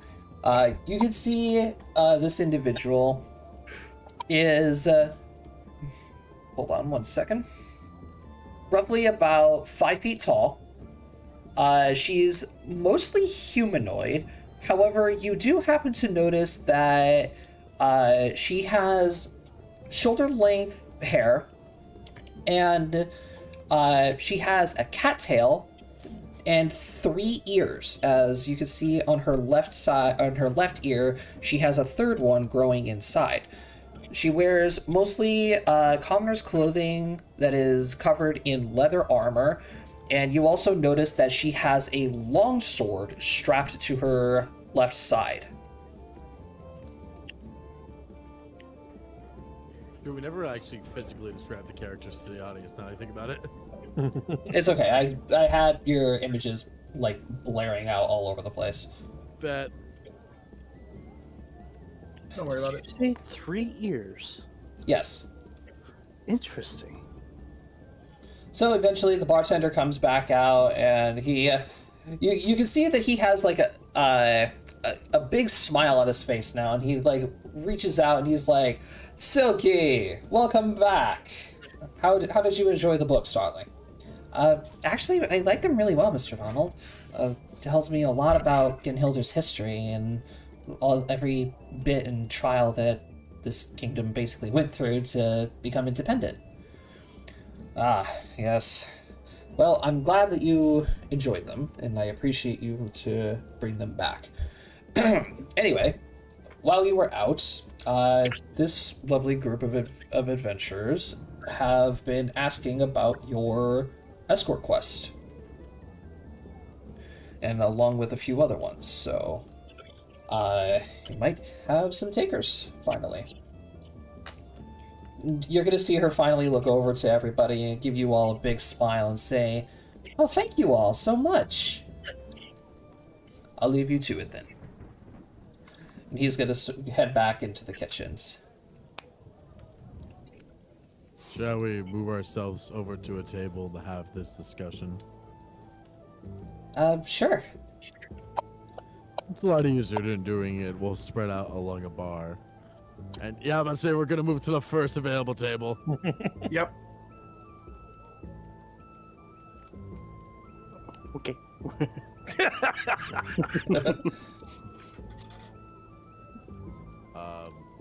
Pleasure. We need a token for the chicken. Yeah, I just got the chicken in my lap. We got to get a token for the chicken, and we also got to get a token for KP's familiar at some point. Alistair will look over at Silky. Pleasure to meet you, Miss Silky. My name is Alistair Silentstep. We've noticed you need escort upon the road. Our good friend Keegan over there has told us that the distance in which you're traveling between, and that you do this quite routinely. Would you be able to tell us a bit more about the route and why you deem it worthy and necessary of escort? Well, it's pretty much just because of all of the rumors that I've been hearing, at least some of the other adventurers calling. It's kind of dangerous. I've actually been stuck here in Genhilder for a few days. Because I wanted to head back home and get a couple of things before heading out. So if you guys wouldn't mind, if we can stop back at my farm, then that'd be great. Would this so happen to be the farm that's having problems with the cows? With the cows? Oh! No, Oh, no. That's not my farm. That's Mr. Maxwell's farm. Okay, Yeah, he's my neighbor, actually. Oh, wait, we could do two jobs at once? is the cow issue like not in this city? It is over there. Do you guys have a map? Yeah, I was just gonna pull out a map. That was a Matt question. Like, I assume the cow issue was in Gehilder, not in Israel, however you say it. No. So over here in Genhilder, right? Yeah. So Genhilder is essentially the kingdom that runs, Yeah. Where is No. her farm? Is it in Goodholder or is it in... Like, this is mostly Genhilder's territory, Okay. right? Silky points out to all of you that her farm is actually right there. The nameless farm. The nameless farm. I was wondering what that little square was. Yeah, that's where her farm is. And Mr. Maxwell, who Silky told you guys is having an issue with his cattle, lives a little bit closer to her. Well, I guess we'll take both of these then. If you're okay with that, Miss Silky? Yeah, you can just call me Silky. No surname. Okay, Silky it is. What other jobs were you looking into? There was the goblin encampment nearby or somewhere near, but goblins are very dangerous. There's also the wild bees. The bees. Other than that, that was it. There was dealing with the what was the name of those damn things in the lake? Oh, the Grindelow issue? Yeah, Yeah. the gulls, but we're not really equipped to deal with aquatic threat. Yeah, that lake is kind of deep too. Well, actually, The goblin issue is going to be a little bit further north from here. The encampment was spotted like in between the main kingdom and Islia, and she marks it in red on the map right there. Yeah, I will say, if we're all looking at Alistair's map, there's all like kinds of markings and like don't go here and safe spot to camp. Yeah, and All over this map. Yeah, Silky also points out that the B issue was actually sent out as a special request from somebody that she knows who runs an apiary? Yeah. Apiary is the right word.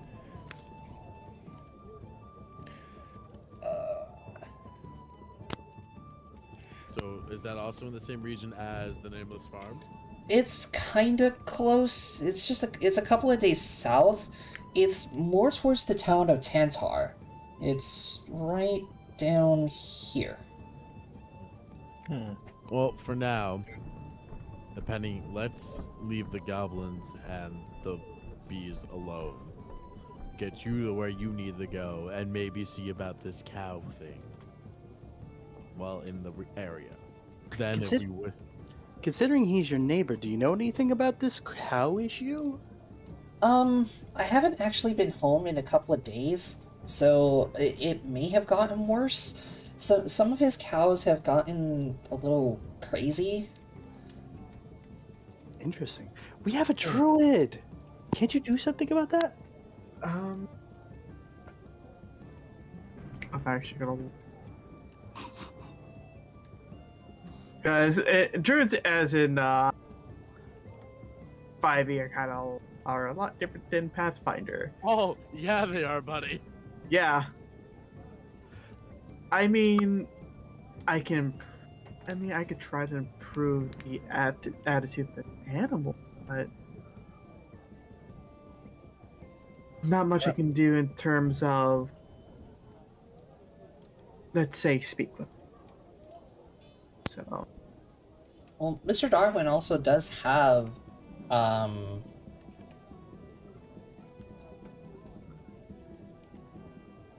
forgot what I was going to say. I completely blanked.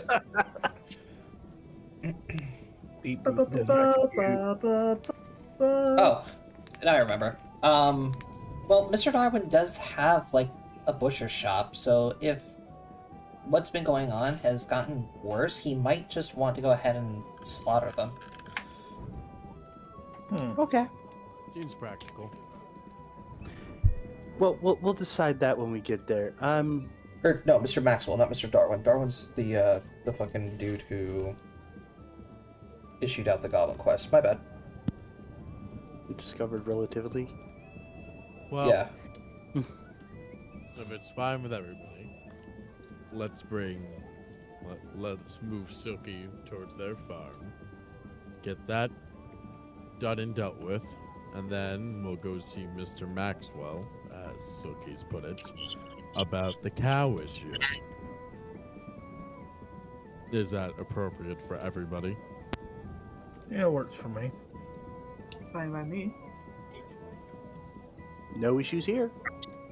2 birds, 1 stone? Absolutely. All No right. offense. As I look to the 2 people who have birds on their laps. Now, Too soon. before I go and accept both of these at the same time, Silky, let's talk about how we want to do payment. Oh, that's not a problem. I actually have a little bit of extra gold from harvest season, so when we get back to my farm, I can go ahead and pick some of that up. Alright.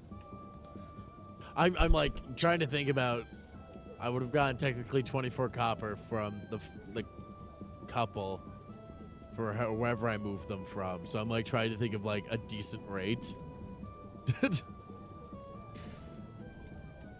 Well, let's see. From here to Islia is roughly a 4-day trip. But given that we're also going to be accepting Mr. Maxwell's quest, I mean, I guess I can give you guys a cut of my money from Mr. Maxwell. Oh no, if you wish to help us with Maxwell's issue, you deserve your cut. Let's just I'm gonna say the going rate 6 copper per day. Boom. Let's just go with 6 copper per day because there's what? Also technically 6 of us, 5 of us because technically Silky's not in the party. Silky would be paying, so let's move that up to 2 copper each per day. So that's 2, 4, 6, 8. 8 copper each with a 5 copper bonus if we run into monsters or hazards upon the road. Does that sound agreeable? That sounds agreeable, yeah. All right. And like Alistair will write all this down on the paper. Just so there is a written form of 8 copper per day per party member, 5 copper hazard fee. Yeah, that's a fair deal. Silky All right. will go ahead and sign the document then. And Alistair will go up to the bar and say we're accepting both of these quests. Alright, sounds good. He's gonna pull out a stamp, boom, boom, on each of the papers, and they're official. Thank you very much, Keegan. Alright, just turn these back into the Adventurers Guild in one of the towns when you have the chance, or one of the local taverns that are sponsored by the guilds. Of course. Thank you much. And Alistair will roll them up and put them in his map case. And then I guess roll up his map and put that away also. Well Alright. then, how soon do you want to all leave? I believe that's up to the person that we're escorting at this point. I travel fairly light, so I'm ready to go whenever. Does anyone have preparations they must make in town? Nope. Then it's best to hit the road early. It's, what time of day would you say it is, Josh? It's nearing noon. So we would want to leave now so we can at least make it a good couple miles in so we can find a safe place to camp. Alrighty. Sounds good to me. Okay, let's go meet the donkeys. Yes. Let's.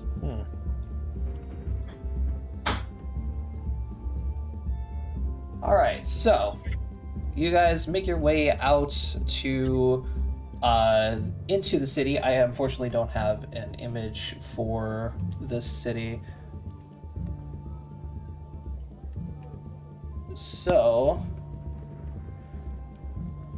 if there is anything that you guys want to talk about, or if you guys want to discuss while you're heading towards Mr. Goldbottom's cart, feel free to.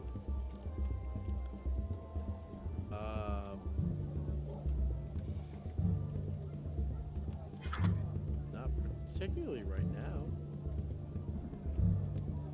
Alistair will like go through his bag and like make sure he has all his usual tools and like and everything. Oh, on our way over, is there like anything we need to pick up from the shop? Say potions or you anything like that? Does everyone have rations? I do. Yep. I'll need to pick up a couple of rations. I have a fishing tackle, but I did not get rations. Usually I have a butler do that. Need a bathroom? Go ahead.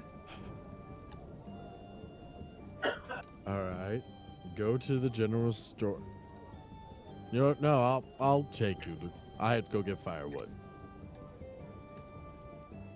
Good, I can pick up some feed from my donkeys as well. And Alistair will, I guess. Does anyone else need to come to just the general store? No. You, strong one. What? I'm sorry, I'm bad with names. Could you follow? I'm gonna need help carrying some of this feed. I suppose. Well, I was you just did say gonna you kind of were shrug.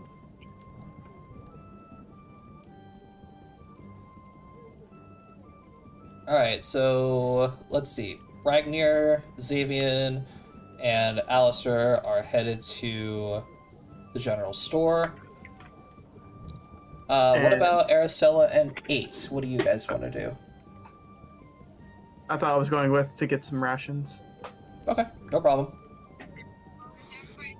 General store, I might as well go check out what else there is. See if there's anything I can think of while I'm there. Okay. Silky is gonna ask Ragnar where he has his cart and his donkeys, and she'll meet you guys there. Oh, yes. It's at the edge of town. So happens to be in the direction we're going, thankfully. Just look for the cart. Hmm? What was that? Why don't we just meet at the Adventurers Guild when we're ready?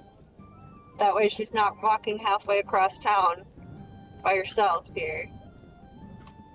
I mean, she could just come with us. Yeah, Not option. you know that'll make everything easier. Let's just do Yeah, that. Silky, join us. It's no problem.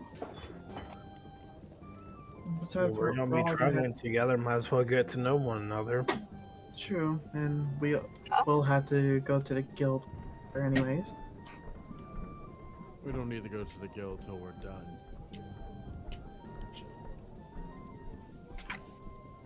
All right. So, on your way over to the general store, let's see here. Trail rations are actually kind of cheap. Jacob, for a set of 10-day rations is going to be a silver piece. Silver piece? Okay. Yep, silver piece. Cody, how much feed are you getting for your donkeys? I have 6 donkeys. Oh, Jesus. Oh, jeez. What the fuck? I have 4 donkeys. Sorry. Still, what the It's fuck? gonna be full of feed. So I need feed for 4 donkeys. Feed for 4 donkeys, traveling for at minimum 4 days. So let's just say 6 days for 6 donkeys, just to be safe. Sounds good. Alright, that one is going to come out to 3 gold pieces and 5 silver. Okay.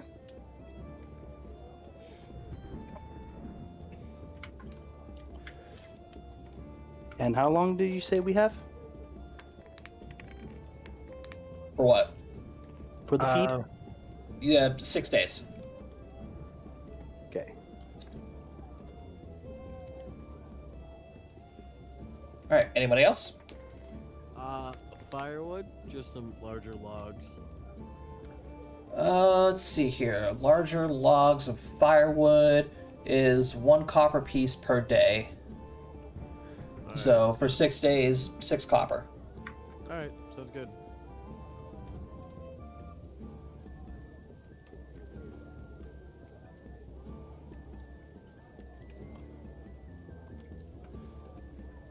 All right.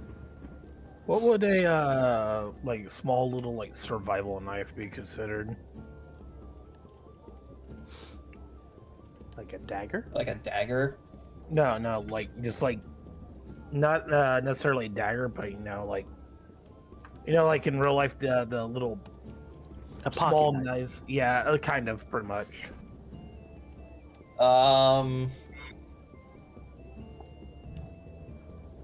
What's the average cost of like a dagger per se? And we'll go off of that. 2 gold pieces. Basic survival knife. Let's just go ahead and say half that cost of 1. I'll pick one of those up. But it's not going to be as like built as a dagger. Yep. So it's not going to be that good of a viable weapon. I don't want it to be a viable weapon. All right, I'm just making that clear. Yep. And Silky is gonna pick up some milk on her way. Milk? Some milk. What's the It milk helps for? you grow taller. Oh, it's for me. And Ah. she like gestures towards her cat ears. I don't get it. I have Like milk. I have cat traits.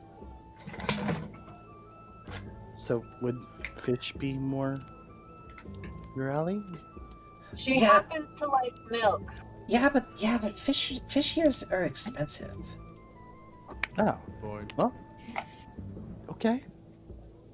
She also has a neighbor that has cattle. It's rather convenient. That's a good point. Okay. Alright, one little shopping trip later. And we are on the road. On the road. On the road. Interesting enough, the cart being pulled by the donkeys is a covered cart. It is a heavy-duty cart and can pull up to 4,000 pounds. Hence why it's being pulled by 4 donkeys. Fair enough.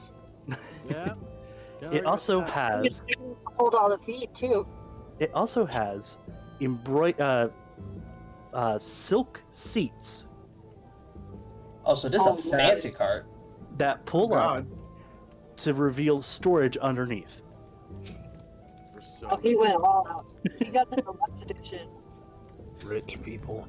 we are I'm like, I haven't seen one of these in. Oh, I would say in. Like, from where from where my character is from, that's like what, in travel distance from on the other side to here. Again, I would say months. I would just look at Gold Bottom, like looking at this stuff. I hope you know that this is we're gonna absolutely get robbed in this thing. I know. It's a beacon saying, "Catch me." It's a beacon the bandits mean like I mean- money. I mean, it shouldn't be a problem. There's how many of us? 6? Silky, can you fight? Oh, I'm sorry, 5. That's right. Sort of. Alright. I can use magic. Oh, that works. Another purveyor of magic. This is so delightful. So But- many like minds. It's mostly utility magic. Nice. Out of curiosity, what's your magic like? Mine's more arcane-ish. That one's a druid, and that one's a witch. Well, Two. it's more conjuration. Ah, interesting. Like I can create up to 2 gallons of water. That's I actually can- very helpful.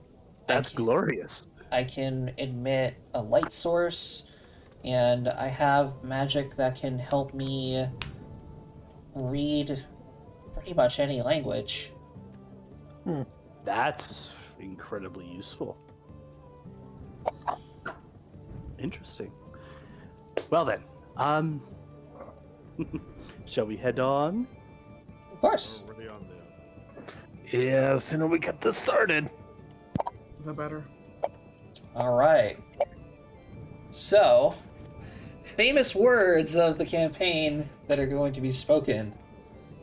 Who's feeling lucky? Oh boy. I'm already doing it. Roll for your Oh, boy. encounters. 1d100. Fuck, Toby's doing it. Oh no. We're doomed. Okay. 72. 72. Fight me. So, your first day out is relatively, just an average day. It's a bright sunny day out, couple clouds in the sky. You're making your way through the forest, and really nothing exciting happens. You see maybe a couple of civilians, walking in and out of the forest, coming out from the trails that lead down into the lake. But overall, nothing too crazy. As we're go ahead. Go ahead. As we're traveling along, I would ask everybody what kind of weaponry they use. Well, I'd ask the other two that, didn't say that they're magic, what kind of weapons they use. Bow and arrow. I just will like be right back. I just got home. Sounds good. Okay, take your time. I just pulled my massive hammer down and just set it. I just put the quiver on my back. Oh, so you're also a person of blunt objects. Pulls out my staff. Pulls out my quarterstaff.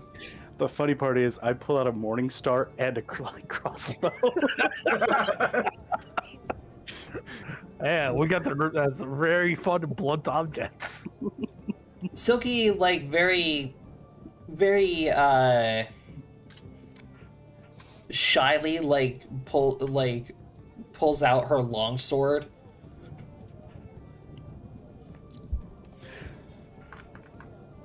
Now, Silky. When it comes to weapons, size does matter. You do know that this sword is rather large for her. Silky, do you have training on how to use a longsword? Kind of. I take that as a no. I'm rolling to bluff. I'm gonna. Was that sense? Sense motive.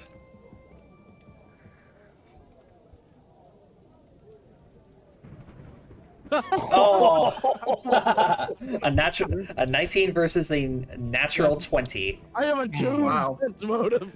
Oh, another my natural 20. Hold on, I get a -2 to that, by the way. Hold on. Sense motive? Yeah. Aw. All right, so eight believes Silky, but Alistair and Ragnar, you guys definitely know she is lying. So, my question is for you then. Would you like to help learn a bit more sword work? I'm proficient with swords. I would like to, but there's a bit of a problem with that. Oh. Are we still on the road? No, this is on the road. Yeah, this is while you guys are traveling. Yeah. So, I'm pretty sure my sword is cursed or something, as she holds it up and she grips it by the hilt and she starts pulling with all of her might, but she can't unsheath the sword. Yeah. I can't pull the sword. Out of the sheath. Yeah. Mind if I try?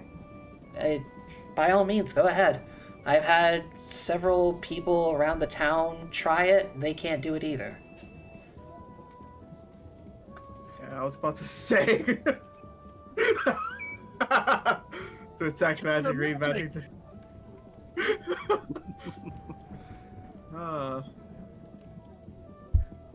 You're all blinded for 12 seconds. Oh, Just fucking So flashbang. as all of you my eyes! you guys all activate detect magic as 8 grabs the sword, and all of a sudden it's like a flashbang goes off as this sword is blaring bright lights, and yes, this thing is magical. Very magical. Well, Right? It looked like you just stared into the sun. can anybody take the reins? I can't see. I got it. I crawl over. Enemy flashbang inbound!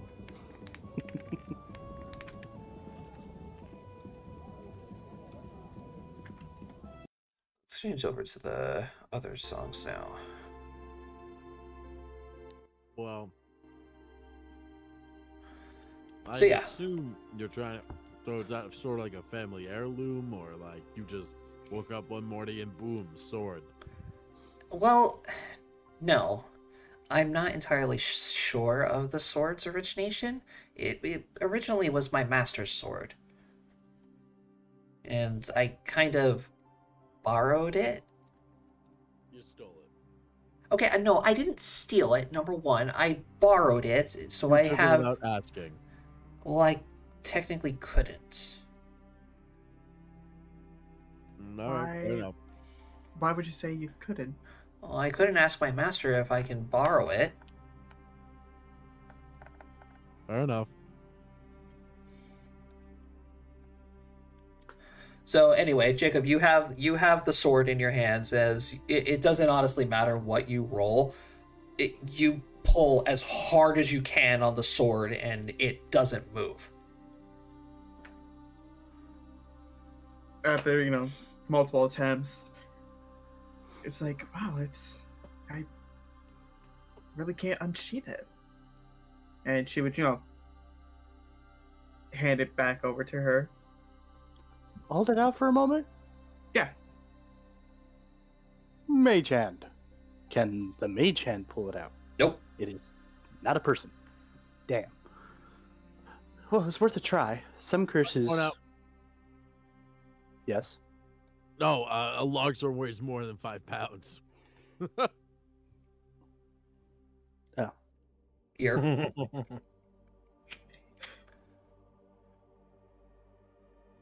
That's all. It's also a magical object, so that also wouldn't work. Yeah. So yeah, while I would like to know how to wield a sword, it's more of like a bat. Where's... Hey, I mean, blunt objects. it worked. It works. Apparently, we're the kings of blunt objects here, so yes. Well, things I used to fight all the time. They have thick hide. Swords are kind of useless against them.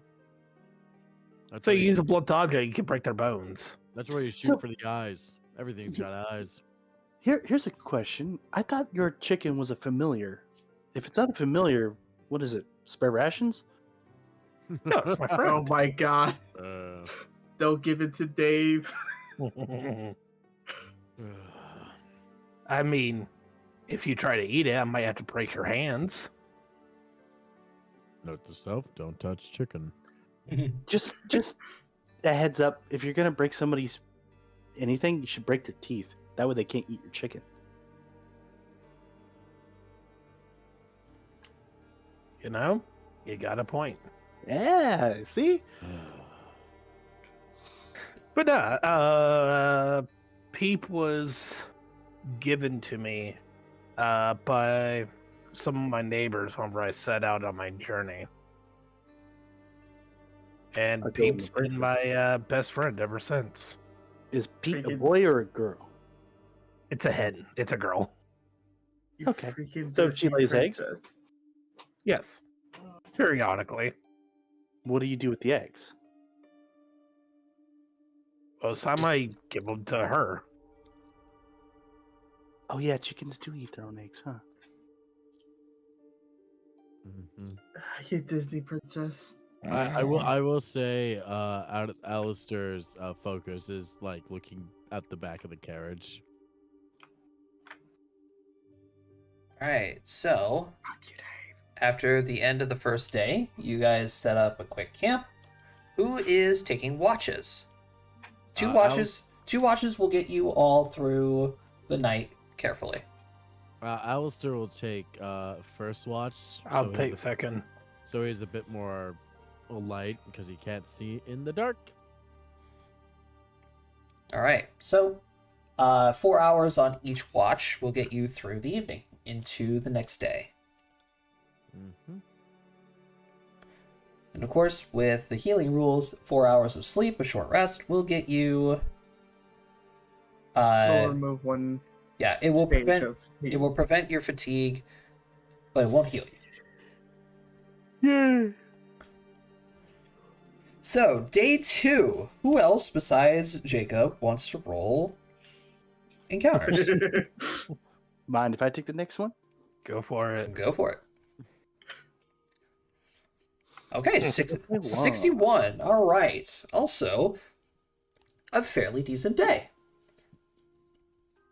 Clear skies as you guys start to make your way off of the main path and into into the trails that lead into the more like farmy areas, urban district, I think that would be called. Yeah. No, that would be rural. Rural, right? You are correct. So yeah, the trail will start leading you into the more rural section of the lands of Genhilder. But overall, nothing all too crazy happens. You know, once again, a couple citizens come by, nothing to note. You see a couple of wild animals amongst the forest. That's just about it. So how are you guys spending your days? Like, what do you guys do to pass the time? Alistair's just keeping watch. I'd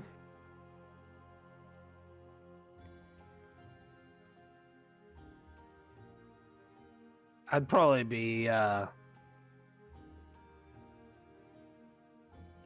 sitting up front, keeping an eye out as well, but also carving into small little bits of wood. Don't you dare carve into my cart. Relax, I'm not touching it. Alistair's like very much like he's always alert to an extent, like keeping watch on the road, making track and note of like every movement he sees in the woods. Fair enough. All right, Jacob, how is 8 spending her day? She would probably be conversing with Silky. All right, about? Just anything, really. Various odds and ends. Okay, that's fair. Silky would probably make conversation, like noticing that you are an elf, would probably ask you a couple of things about, you know, elven culture and what it's like over on the western side of Luavara. You know, 8 would, gladly, give her the information that would help her out. Yeah, it's just like general geography Yeah. questions and stuff. All right. So again, night falls. Silky therefore volunteers to take first watch since as she doesn't want Xavier and Alistair doing all the watching and work and stuff. There's the thing, Alistair will always take watch.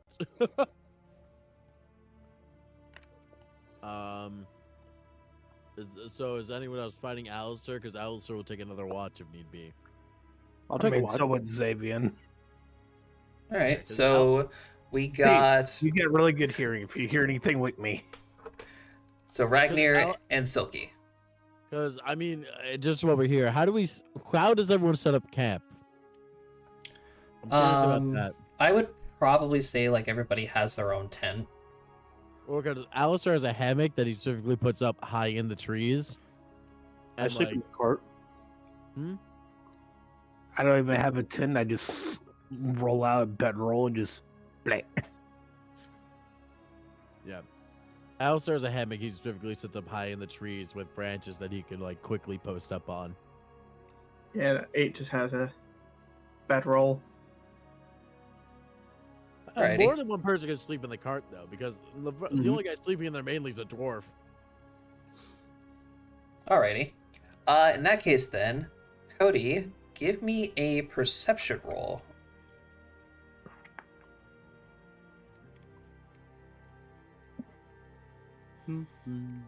During your night watch.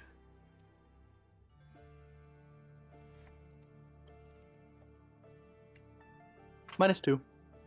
So 18, okay. And Silky, 17. Alrighty. Cody, you don't see anything out of the ordinary. You see like a fox at some point in the night, but nothing too crazy. I write that down in a journal. I saw a fox today. Dear diary. Alright, day 3. Camp is broken down. Everybody piles into the cart. Encounter roll, please. Who's got it? I'll do it. Yes. Oh. 41. Okay. So, a 41. It still actually falls within the realm of a normal day. You guys may have come across like a small complication of like a large branch on the trail, or something along those lines. Large branch on the trail. I just get out and move it. Yeah. So Mundane nothing issue. bad. Yeah, a small mundane issue. A couple of points lower, however, then we would have had a problem. Yeah. All right. So this day passes, and everybody does their own thing, talks amongst each other. I will say, Alistair probably cooks most nights. Serious question time. Silky, I hate to be the one to ask this, but 3 years? Oh, yeah, I was born with it. Fair enough. Ah, It's not really anything special. It doesn't hinder my hearing in my left ear at all. And she you can see her play with it a little bit, but it does ring from time to time. Does it hurt? No. Well, the ringing does sometimes. well, I hope you didn't find my question rude or anything. It was just a curiosity. Oh no, Mr. Donald asked about it. A couple of patrons at the bar asked about it. The librarian, everybody does. So, Silky, after we get you to your farm, where are you planning on going next? I'll be Well, right back real quick. well, I don't necessarily have a destination in mind. I don't really know where to go. Do you have something you're trying to do, accomplish, or are you just wandering? Well, sort of. I guess I can tell you guys. So, a while back, I live with my master, and I help him with his farm. He took me in when I was younger, and I've stayed with him ever since. A little bit before harvest season last year, there was this group of people clad in armor and doned in weapons that showed up at the farm and took my master away. He hasn't come back yet, and I'm getting kind of worried. This But piqued Alistair's curiosity so hard. But unfortunately, I don't know a whole lot about the world, and I don't really know where to go looking. Did their armbra have any markings on them, or were they all different? Is there any sort of symbol or emblem that they were donning? There were a couple of adventurers with them. Some of them were higher rank adventurers as well. But no, the armor in particular that I would say the uniform people had they were all different. So that raises my next question. Did your master go willingly or unwillingly? He went unwillingly? Did they take him, or did he kind of stand up and walk away with them? He was bound, so I'm guessing they took That's him. unwillingly. That is unwillingly. Yeah. Interesting. If they're adventurers, that means the guild might have record of a quest. That was kind of what I thought too, but when I went to the Adventurers Guild in Gunhildr, they didn't have anything about it. So it was definitely an off-the-books quest, or some of the bandits from around the area were helping. What could you tell us about your master? Maybe that could help out. Well, he is a little bit of an older gentleman. He always seems tired. But he's very stern with his schedule. He's always up really early to take care of the farm and helping out Mr. Maxwell. We kind of just kept to ourselves. We hardly ever went to town. Does your master have an actual name? Well, I'm sure he does, but he always insisted me that I called him Master instead. Fascinating. Well then, considering is this farm that we're going to is your homestead or your master's homestead? It's my master's homestead. Like I said before, he took me in. Okay. Does he have any records? Besides a small collection of books, but they were just like general books and stories. Sounds like there's more to your master than you are led to believe. You know, a lot of people say that too. But Well, I Silky, never really I questioned it. Yeah, but say Silky, I hate to break it to you, and like Alistair's like pouring bowls of like stew right now. Most people I are am just back. randomly abducted, bound, and then taken away from their home. Yeah, and that's what I'm worried about. Like, I know my master is hiding something, but everywhere I look, there's nothing. Well, the best thing I could say is he probably is hiding it from you to protect you. I wouldn't doubt it. But at the same time, So he might have been hiding it for a reason. what I'm trying to say is prying into it is dangerous. Now, let's drop this. There's obviously more at play than we can handle right now, and if we start digging in any remote capacity, it's just more trouble than a bridge wants.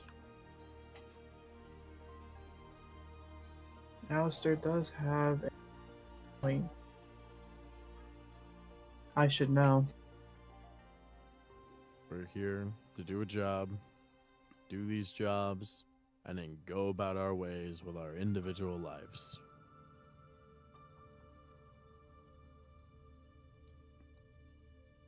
Right. Night 4, I should say. Who's watch? I'll take watch again. I'll take watch. again. Dude. Everybody's so eager. Alright, so Alistair and Xavian, give me perception rolls. Woo!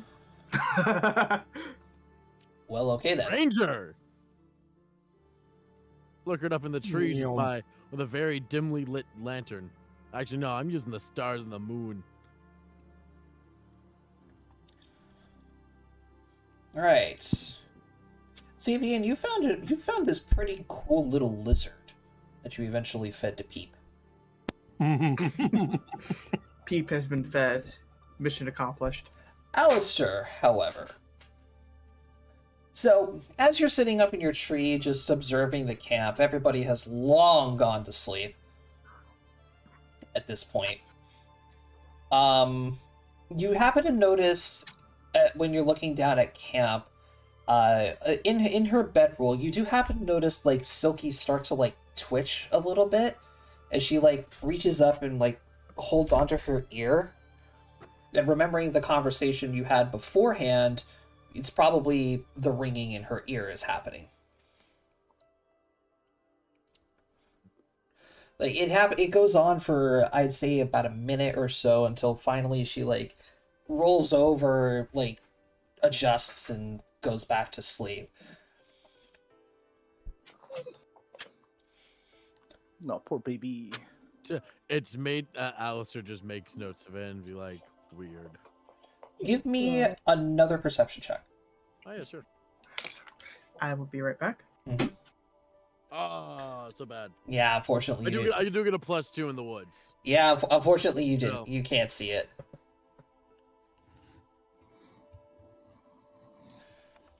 Totally Alright. distracted by one's thoughts. I'll figure it out eventually. Alright. Day 4. Day 4 is actually going to be an easier day because at this point you guys have broken out from the tree line and are actually like within the rural district of Genhilder and like farmland as far as the eye can see. There's like fields of cattle and sheep, you know, mud pits full of pigs and horses all over the place.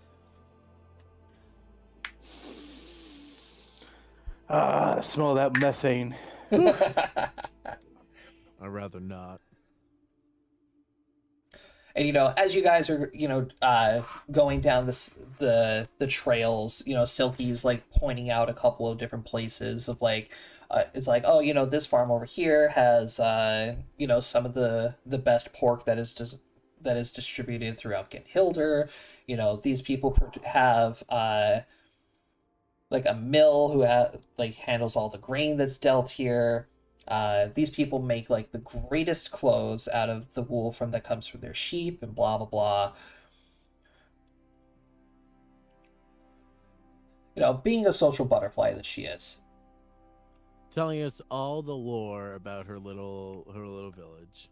Exactly. Until finally you guys come to Silky's home. So down the trail and making your way up to the farm, you guys notice that it's a small little cabin, mostly made out of wood. It definitely looks handmade. It is a large triangular building that has a large glass window in the front that leads into a small living area with a loft on the second floor. And surrounding the house are, you know, a couple of trees and bushes and rocks, and the fields outstretch for about 2 acres. And yeah, it's a pretty small area. So let me get you to the farm. Well, howdy, farm. So let's get Ragnar. Let's get Xavian. Alistair. Silky. Eats. Is it bad I know exactly what assets you used in this? I know. All right. See the grid on top of the grid. Hey, one of Shush. those great. That rug, I legitimately own that rug. I've seen that rug before. I've owned that rug.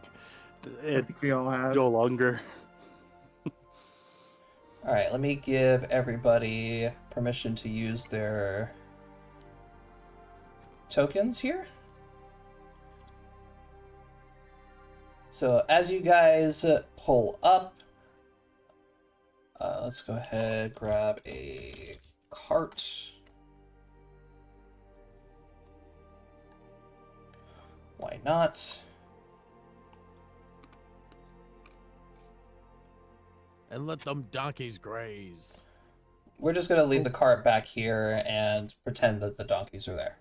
You don't gotta feed donkeys if you let them graze. Mm-hmm. Yeah, and Silky basically just ushers you guys in and says, come on in, make yourselves at home. There might not be any food inside, however, because it's been 4 days since I've been here.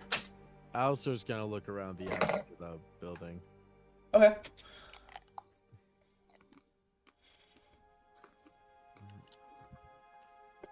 See if there's any. I wish you would have told us that before we stopped here. We would have stopped at the other farm that had the best pork ever. You know? I can go find a deer and kill it. Yeah, best you're going to be coming around here probably either badgers or raccoons. Both are edible. Still though, food's food. Yeah. So everybody else, I'm assuming you guys are going to head into the house. Yeah. Yeah. All right. Silky basically Yeah. says, make yourselves at home. I'm going to head down to the basement and go grab a couple of things. I use spark to ignite the fireplace. Is there wood in the fireplace? There's like a small pile. There's like a small pile of wood next to it. I just like the cuts of he just walked in, threw spark in the fireplace, and it's empty.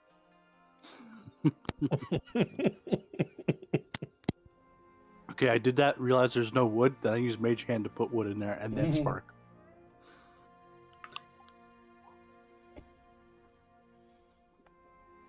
Yeah, Alistair's kind of like gonna walk around the outside of the building and just get a general look about to see what this all is. Okay. I mean, I've taken off my boots and I'm warming my toes by the fire. if you want to give me a perception check, Matt, go for it. But I don't think there is anything. It's just he's basically casing, not casing, but he's like, there's obviously more than what even Silky knows going on here. He wants to try and figure it out. Yep. So, yeah, Matt, on the outside of the house, there's nothing really of note on here. You see like a large wood pile, just firewood getting stocked for the winter. Sacks upon sacks of different types of feed, but no actual barn in sight. You see a silo where you could probably imagine the master would store most of the food that he collected from the fields. The feed, however, you're probably thinking, neighbors have cattle. He's probably just holding on to them and the such. Inside the house, however, Xavier and Aid, you guys notice that there are several books that are on what is presumed the dining room table. A couple of apples that are in a bowl. Some of them are starting to go rotten. The side table you see here is also cluttered in books and trinkets and stuff. Cody, as you're sitting on the sofa, staring at the fireplace, you do notice that above the fireplace, on the wall, on the chimney itself, is a large plaque with 2 hooks on it, which you could assume, therefore, that's where the sword was mounted. Ah. But other than that, you see a small chest right next to the door, some cabinets above the countertops, and a couple of bookshelves, but nothing too crazy. I'm gonna walk over to the table over here and start looking through the books. Okay. Most of the books that you're going to see there are a lot of history books, actually. It's mostly history. Dwarven society history, the humans and beast men, elven history, books from all over the world. Or the region, I should say. I'm just gonna sit there and take some time, thumb through some pages. Okay. Jacob, what are you doing? I'll probably, look through the books as well. And, upon seeing the Elven history book, I'll actually open it up and peer through it. Alrighty. We can go ahead here and say Aristella's like looking through the cabinets for like spices and other herb-like things, because witch. Herb. Yeah, herb witch. I'm so sad she wouldn't eat people. I know. On rosemary and sage. Bitch, I eat people! Alright, so Silky is taking quite a while during this, while you guys are doing this. Alistair will walk back inside at this point.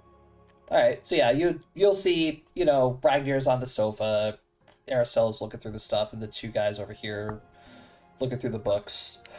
There's a lot of feed outside, but no cattle or anything to eat it. What was that? There's a lot of feed outside, but nothing to eat it.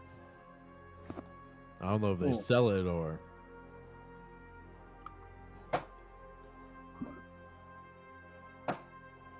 Alright. I need 8 Xavian. Actually, all 4 of you go ahead and give me a perception check. Aristella's too busy looking through the counter. I fucking called it. Oh, there it is. Yep. I'm like, I know it. Something's.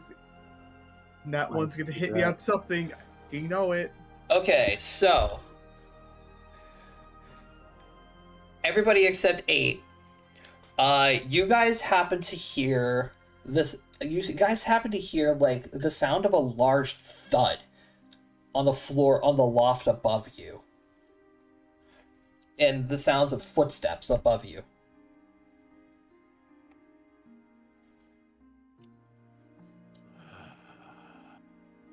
I look at the loft.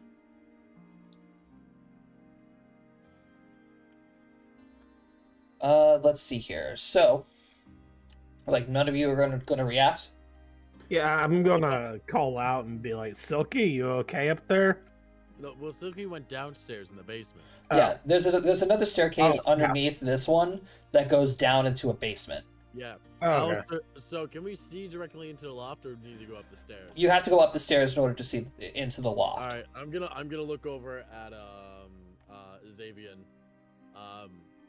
Hey, Chicken Man, can you go check that out? You're much more suited for indoor combat, close combats. I pull out Yeah. my mace and I follow you. And I'm going to go. I'm gonna draw my bow, and there's a window and the door on the front half of the building, and no other windows, right? There's like a window like right here, Okay. and another one that's right here. And I'm gonna post up in like the middle of the room. So here, I'll draw little black lines. There's a window there, window here. There's a much larger window right here. That's about it. Yeah, Nate's gonna go around like improperly reading the energies, like I have a, X reading. Hey, 8, you wanna come with me? Sure, but what's going on? We heard some noises coming from upstairs. And I'm gonna start making my way around and going up the stairs. Alright, I'm gonna stop you right there, because now you'll be able to see up the stairs. Jacob, we can go ahead and say that you're starting to follow Xavian. Yeah. So as you guys moving. Round the corner to see up the stairs, you guys actually see a creature emerge from the top of the stairs. And this creature happens to be a large direwolf. It's a wolf. It's dire. So the creature very lazily gives itself a shake and rounds the corner and he sees you two down at the bottom. And immediately it goes on high alert as it bares its teeth and it lets out a loud bark. Hey, Silky, do you got a pet dog? And then you hear, give me a perception roll, Matt. Yeah.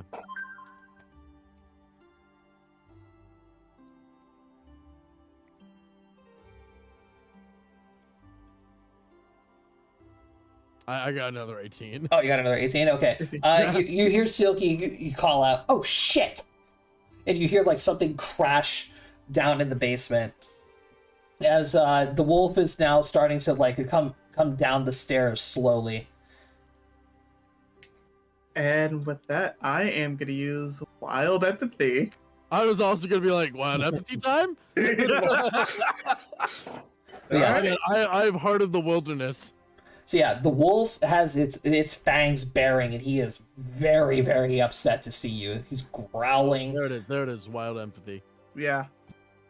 Just so you guys can see the wolf a little bit better, you do notice that he is covered in mostly white fur, and there is a large scar that goes down its face from its left ear down to like the bottom right hand side of its jaw. He's so edgy. Can I keep him? Oh my god. Okay, so you're Which- doing, what is this, wild empathy? Yep. Yeah. What does that do again? Here, I'll link mine. Thank you. We both hit it.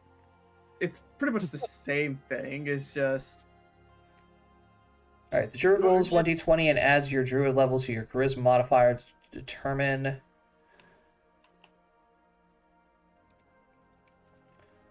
Okay, go ahead and roll me that d20. Add your druid level plus your charisma modifier.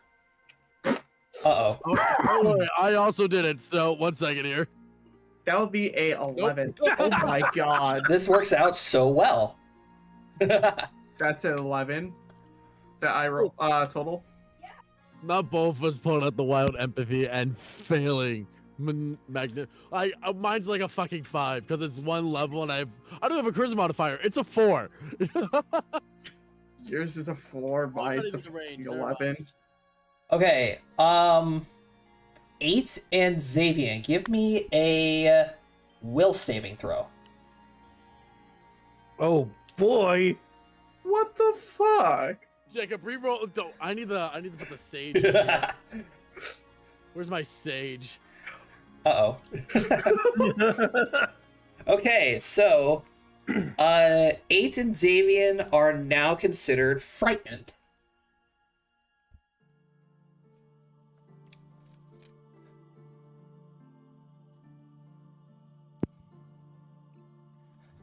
So as the wolf continues to make its way down the stairs, Xavier and 8 now frightened by the wolf.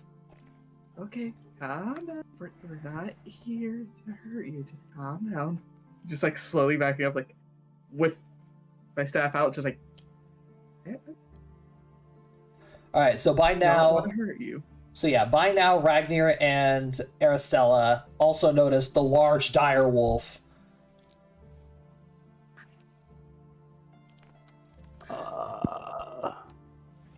So what are you three doing? These two are currently occupied keeping the wolf at bay. Alistair's gonna like dig through his bag and find like some jerky he had and just chuck it at the wolf.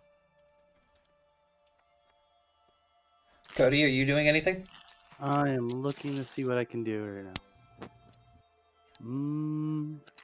Very obviously a house pet. Yeah. You say that. Oh, this is probably what the feed is for. What's the range on this? 15-foot cone. That's a no. I pull out my crossbow and I train it on the wolf, and that's it. I'm waiting for something. I'll throw some beef jerky at it. All right, KP, are you doing anything? I'm trying to see what I can do here. The wolf is gonna inch a little bit closer now. Silky. Look, there's jerky on the ground. There's food.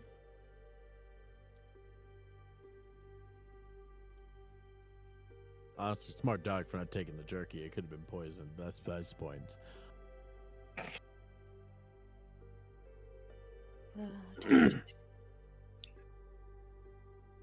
Ladies and gentlemen, may I recommend we just run down into the basement, wherever Silky is, who is most likely the owner of this beast? Excuse me. Anything, KP? I'm trying to see what I wanted to use. I can't use on it, so. Can I try wild empathy again? Because I don't. So the dog or the wolf is going to let out another loud bark and take another step closer. Now I need you to roll me a will save, Matt. Hey, I did better than those two. You still fail, I know. so you are now also considered frightened. So finally, you guys start to hear the sound of, thumping footsteps coming up the staircase from the basement. Silky comes bolting around the corner and sees this entire scene playing out, and you hear her snap her fingers really loudly, and she yells out, "Rufus, no, down!" And the wolf turns to see Silky, and then complete 180 in its mood change. In a mood change, no longer baring its fangs, it just lets out a happy bark and trots over, tackles her and gives her a bunch of kisses. It does like the happy hops. Oh yeah. Being a dire wolf, Silky obviously very easily gets overpowered by this thing, and she's trying to push him off, and she's like, "Yes, I know. Hello, I see you. Good to see you again, boy. Come on, up. God." The wolf circles Silky a couple of times and eventually lets her in front. But it does look a little bit. He still does look careful towards you guys, and he barks at you all again. And she turns around and pats him, and she points to you guys and says, "Rufus, ally. All ally. Okay? Calm." And the dog looks at everybody, and then eventually straightens up a little bit, and he sits down. And then you guys are all no longer frightened. Oh, thank God. Well, that would have been good to know. Yeah, I'm sorry. Well, anyway, At least everybody. you have a good guard dog. Oh yes, he is. He's a good boy. I gotta say, it is a magnificent beast. He's my master's. Everybody, this is Rufus. Rufus. This is Savian, Eat, Alistair, Ragnir, and Aristella. And surprisingly, after Silky is done introducing all of you, the wolf bows. Guys, that's one damn good trained dog. Return the gesture. 8 would have to Nice bow to back. meet you, Rufus. Alistair kind of just nods his head in agreement. In concurrence. Rufus doesn't really trust a lot of outsiders, so it's kind of no wonder why he almost attacked you guys. I probably should have mentioned about him before we came in, too. Would have been a Well, little. it's understandable. He would treat us like intruders, especially not seeing you with us. It sounded like you dropped something downstairs. Is everything all right? I just knocked over a shelf. Anyway. And No, I'm good. I got everything I have. And she holds up a little satchel. Anyway, Rufus, has Mr. Maxwell been feeding you? And the dog like lets out a boof. Okay, good boy. Good boy. We're on our way to go see Mr. Maxwell right now. And you're gonna stay with him for a little bit, okay? I can't leave you here and not being able to feed you. I'm going on a little trip. And dog like cocks its head to the side a little. It's like, yeah, I'm gonna go on a little trip. I'm gonna go find Master. You can see the dog like smile and like boof. So precious. I think we can all say it. We're gonna die for this dog, right? Yeah, we are. Yeah, we are. This is gonna be like our final battle, and they're gonna present the dog and be like, "You come towards me, or I kill the dog." And we're gonna be like, "Well, fuck, we're screwed." We're screwed. We're fucked. How can we do that to poor Rufus? We couldn't. So, as Silky's standing there talking to Rufus and such, you guys suddenly see her like jerk her head to the left a little bit, and you see her wince a bit. I'm gonna look around because of the noise again. No noises or anything. You just see Silky twitch a little. Well, no, because I've seen this exact. So like, I want to like see if there's anything causing it. Not within the house. That's fair. Give me a perception check since you're standing where you are. 21. That'll actually work. So as you're looking around the house, like nothing out of the ordinary seems to be afoot, but you do happen to look out like the main window of the house, and you do happen to see a couple of people starting to approach the house.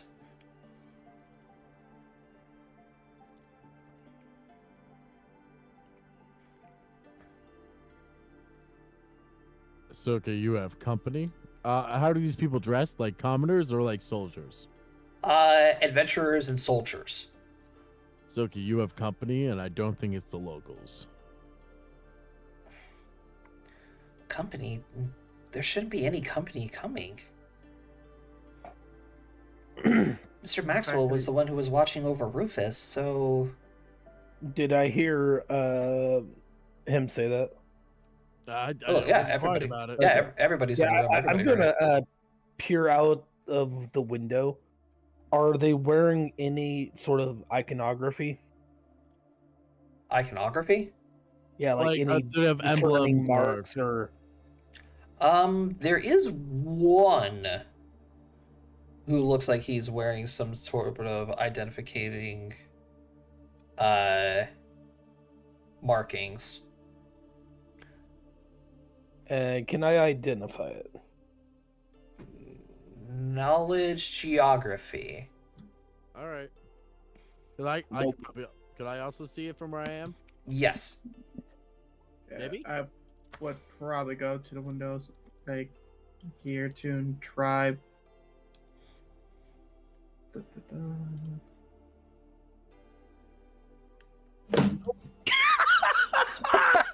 Jacob, you need to get the sage. Oh boy. You literally called it, dude. The dice are listening. Well, where's Cody? I'm here. Help, Cody! I'm staying behind the couch, turning my crossbow towards the door. So Josh, do I see anything as the only person who broke 10? Knowledge geography. Let's I see. did, I got 16. 16. Unfortunately not. Nah, nuts. It's not discernible to you. Can you at least describe the marking? I may not recognize it, but It looks to be some sort of it looks to be a symbol of some kind. It's very basic than a lot of like typical insignias that you would see on armors. But the one that's like leading this group of individuals has the insignia of a yellowish diamond that's surrounded by a black and purple border.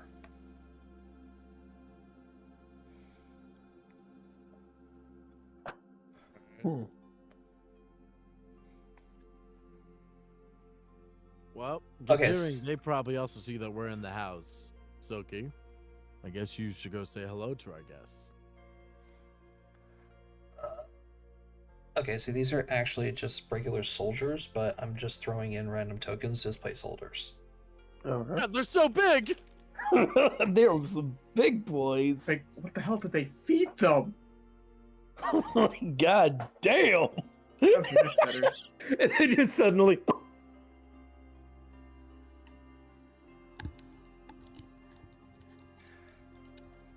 All right, so these individuals walk past the cart. Oh boy. Oh, that's a lot of people. And they are slowly approaching the house. Are they approaching in a menacing way? Nope, they just look like they're walking up, usual, casual Tuesday. Is Silky's ear still ringing? You can see her. She is holding her ear,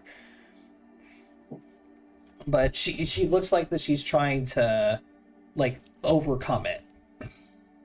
Are they obviously doing something, or are they just walking? Nope, they're just walking. Silky, do you think you can answer the door at your house after all? Yeah. All right, come on, boy. I follow Silky. I'm gonna look at everyone else. Post up.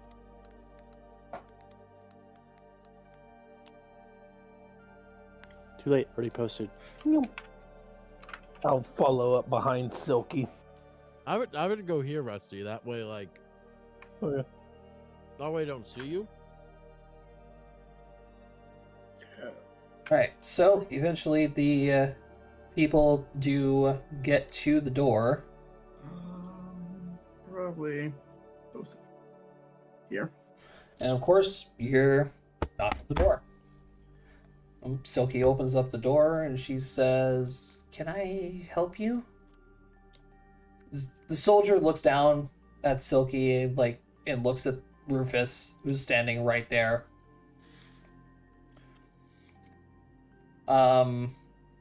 But Silky opens the door to a point where, like, Xavier can't be seen.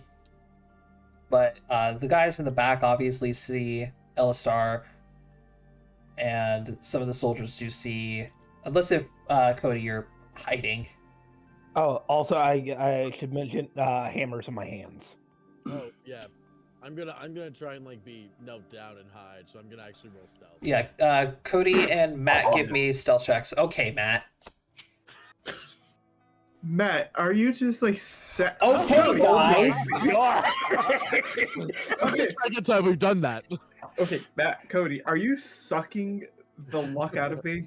Yes. Look at the eye over this bitches. All right, none of them see you. The soldier looks down at Selkie and he says, yes, we have a direct order. And he holds out like a decree. He says, we have a search warrant for this house. We were waiting for the owner to return, and we saw your cart pull up here. And, Silky takes the decree and she says, I don't understand. Why would you need a search warrant? We're specifically looking for something, ma'am. We don't wish to cause any trouble. Okay. Can I ask who issued this warrant? That's classified information.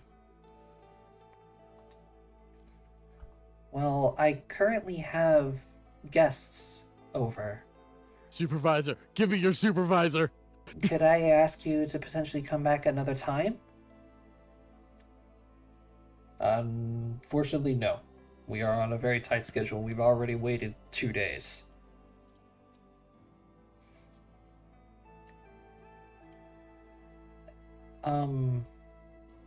Okay. So, I'm going to ask you politely, ma'am, to step aside so we can search your house.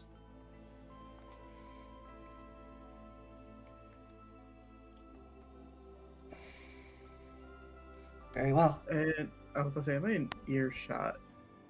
Like, are we all able to hear this guy? Give me a perception check. 25. Okay. No, just Jacob. So Jacob, yeah, you can like peer out just enough to see this guy. Give me a knowledge history. Ooh. Oh. No, unfortunately It's not my proficiency. History, geography. Oh. So many geography rolls. Hey. Okay, actually, Jacob, you recognize the insignia. Oh.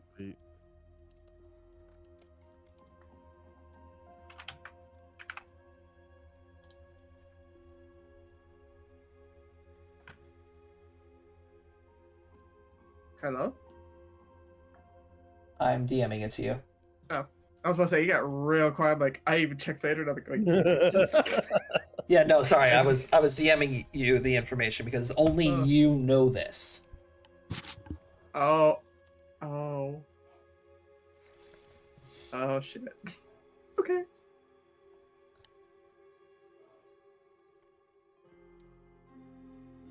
So Silky is continuously hesitating letting these people in, but as per the law, they have a warrant. Okay. I'm just waiting for it. Before I do anything, I'm waiting for the information.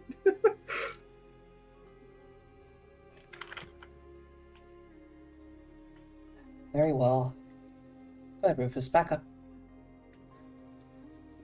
Just be careful, we have more people coming in. Rufus is going to make his way over to the stovetop as the soldiers are going to start coming in. So, Rusty, the captain enters the house. At any point in time, stop me. I'm waiting for that information. That way I can do something. I just DM'd it to you. It's there. Okay, Are he you rolled sure? a nat. Yeah. I rolled a nat 1 on my perception. Ouch. I don't have it. What are you talking about? What? Are you sure you sent it to me? Yes, I DM'd it to you on Discord. Discord didn't update. Bruh. Update your Discord. My phone for this shit. Discord DMs are some of the wonkiest things ever, because sometimes they like go through immediately, and sometimes they appear at 3:30 in the morning. Okay, so, alright, what would I know about this? Okay, hold on here. Like, do I need another roll? The door is fully open at this point, right? Yes. Yes. Noted. Do I need to do another roll? Yeah, I'm waiting for some information. Otherwise, before I swing. Yeah, I'm like the bow is ready, but I'm not gonna do jack until I'm like told that this is fish not fruit. Jacob, Okay. the only thing I can tell you is that this is a very, very odd event to be happening, given Alright. what you know. Question. I love how the music just changed into what it is now. I'm actually back there. Okay, does it tie to my area? To your area? No, it does not. No? But okay, so I know of it, but it doesn't tie with my. You know what? I'm actually gonna speak up. I'm gonna. And what order are you guys from? As I explained to the homeowner, miss, classified information. Classified to them, but I know of some of that order.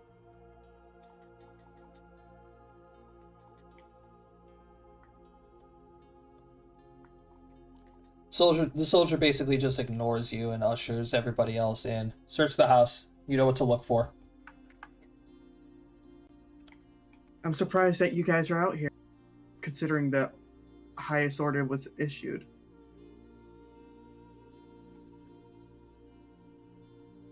I'm going turn by turn. Stop me whenever. It's like I don't want to just kill soldiers. Yeah, I know. I'm the same way. So it's like. So, as And at this point, I would actually get closer.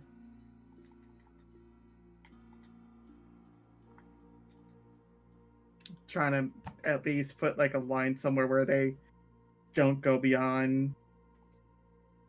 I'm gonna look at Silky, see what Silky's expression looks like. Does the warrant say what they're looking for? Or no, she's scared. Like you can definitely tell that Silky is a little scared. We should ask if these are the same people that came for the master. Alistair's not saying that. He's hiding. Unless they don't. I love how as soon as you said that, it goes classical music. It's like all like. I'm like hiding behind serious, like a tall fern. Fucking going Spooderman on them. You know it.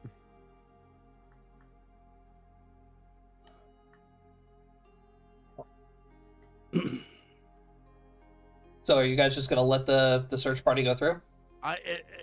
I'm personally, I am not. You are not? I am not. I am like, you guys are not going past this point. Well, considering that there's already 2 guys past. Yeah, because I will pull back. If we're like, you guys will not go past this point. I actually said in front of this guy. Look at the guys with swords. They're adventurers. The mages are obviously mages, and this is obviously the soldier. One of the. Go ahead, Cody. I step out, and I actually get up on this table. Is like, my name is Ragnar Goldbottom Jr. I am a noble. I demand to know why you are searching this poor woman's house. What are you searching for? What part of classified information don't you understand, dwarf? And you, sir, part of your order do you not understand? Because from where I come from, I've heard about a certain thing it's kind of odd that you guys are here now. The adventurer that you're standing in front of, he's going to look at you and say, "Miss, trust me, you don't want to mess with this guy. Just stand aside and let us do our jobs." Oh, if only I had the power to stop. To say a decree. But it was a while ago. But I will have to say, I will have to decline that offer. Not move. You guys will have to move me by force. You do realize that if you stand against this under this decree, you will be arrested under the name of the crown. Or the council, sorry. Oh, which council? Again, classified. I need to know which council. Elven? Dwarven? Alright, I had enough of this I had enough of this shit. Arrest her. You cannot. I'm swinging. Oh god. You cannot expect us to comply if you will not tell us under what authority you are trying to oppose here. For all we know, you can be bandits.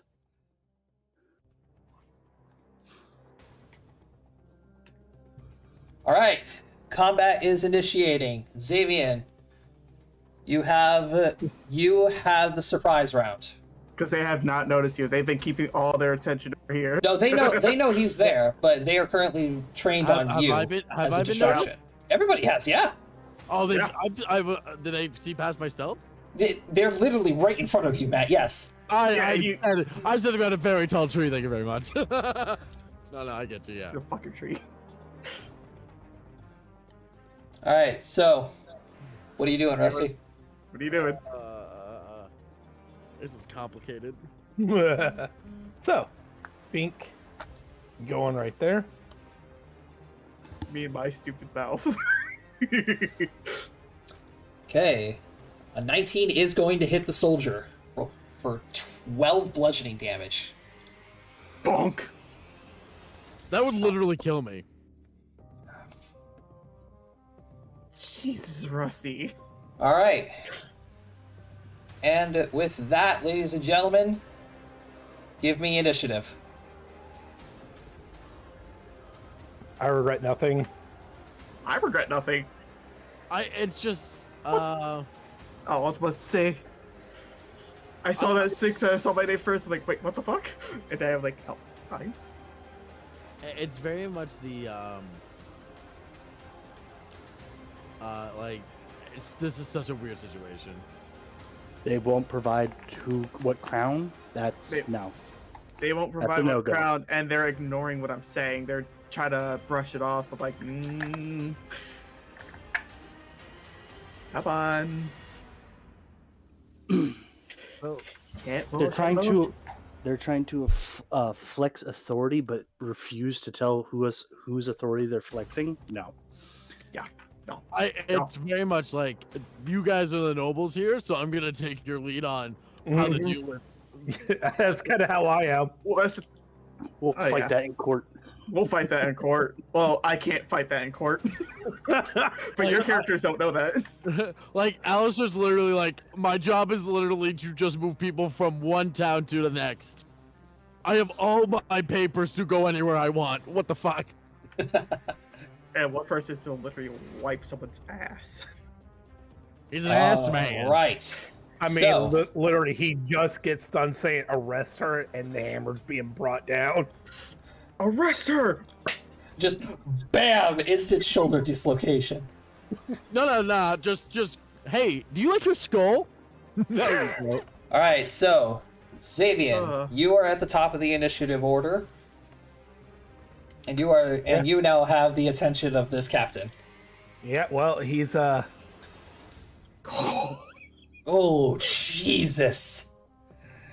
And the 18. Unfortunately, the 18 is going to not hit.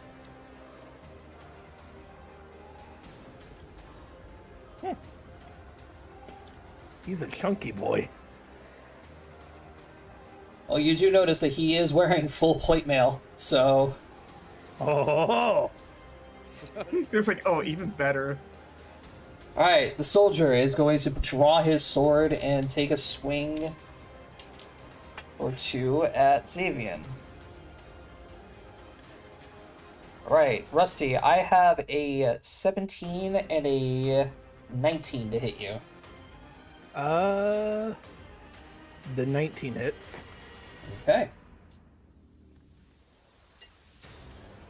That is going to be... Give me a second, I need to find my dice. There it is. I had 3 of these and I lost them all.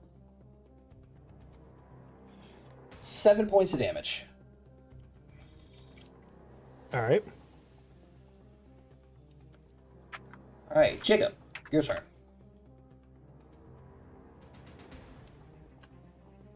I am going to...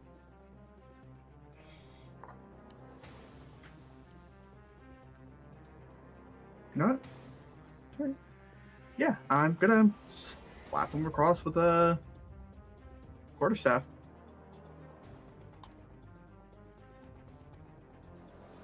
I fucking hate how 3.5 bludgeoning. literally. Hold on. This is literally how freaking Roll20 does. their quarterstaff. I still rolled a fucking 1. God damn. That's okay. We'll take the 14. We'll round it up to 4 anyway, but 14 is going to be scrape damage, so 2 points of damage. Yep. To the adventurer. Now it's all of their turns. Alright, so 5, 10, 15, 5-foot step in. So, 1 at Alistair, 1 at Ragnar, 1 at Aristella, and 1 at 8. Alright, Alistair, 15 to hit. That does not. Does not hit, okay. Does not hit. Ragnar, 14. Hits. Alright, connects. Aristella, that is above a 20.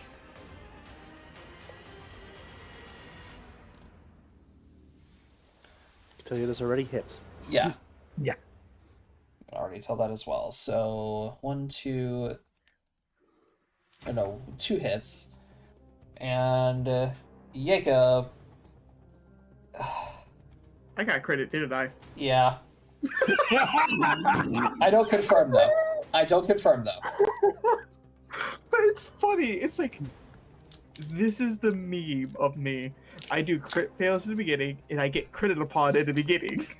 Alright, so, Alistair, you are taking 4 points of damage. I am? Yes. Oh, You I thought didn't hit him. Oh, you didn't get hit. That's right. It's Ragnar I Yeah, hit. my AC's 18. My You got a apologies. 15. So yeah, Ragnar, 4 points of damage. Aristella, 6 points of damage. And 8, 5 points of damage.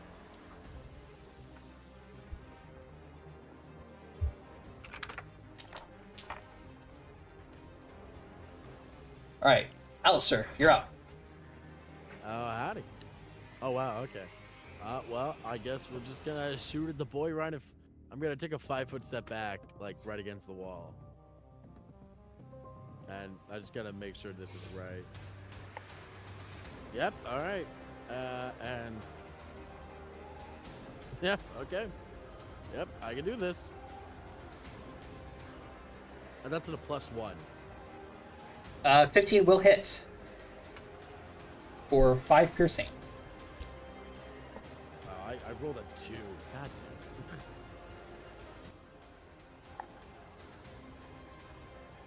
Alright, Silky's turn. Silky actually saw Aristella get hit pretty hard.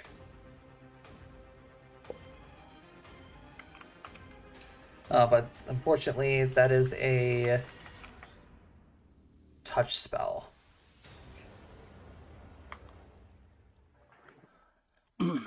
Alright. 5-foot step. Nope. She's just gonna pull the sword out and just whiff.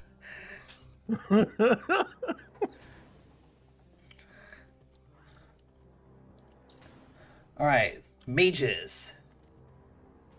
Oh boy. Uno momento.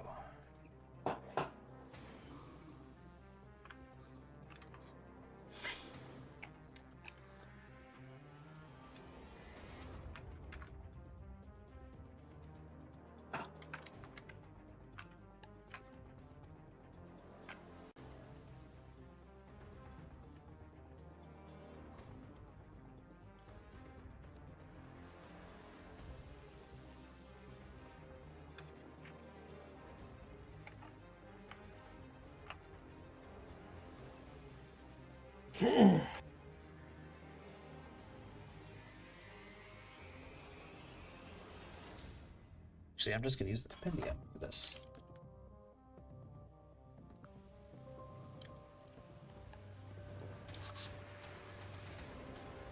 Alright, Rusty. Make me a will save. Oh boy. Oh boy. 14. Standard thing is 10 plus the the modifier of the caster, which you pass.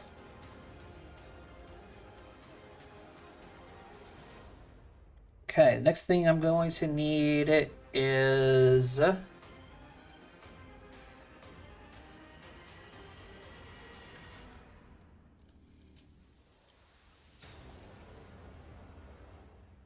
gonna get out my little measuring tool here.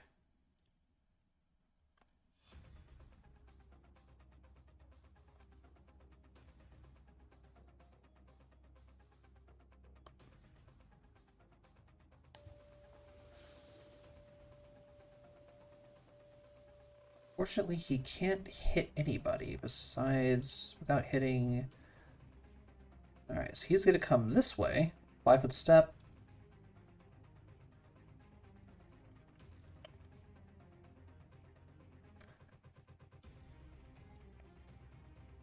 Okay, I need Aristella to make me a... Wait, no, there is no save for this. Oh boy. Yeah, there is no save for this. I'll say it again. Alright, so... Oops. And of course, she's taking max damage. 3 points of frost damage to Aristella. Oof. As the wizard casts Ray of Frost. Oh yeah, Ray of Frost. It's literally just an attack. Yeah. That's a ray. It's a ranged touch attack.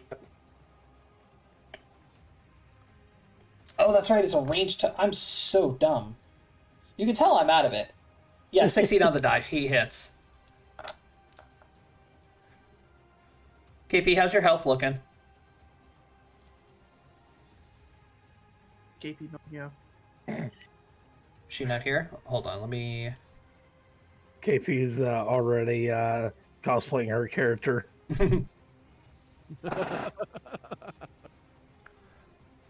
Alright, 3 points. And then how much damage did she take earlier? Sits.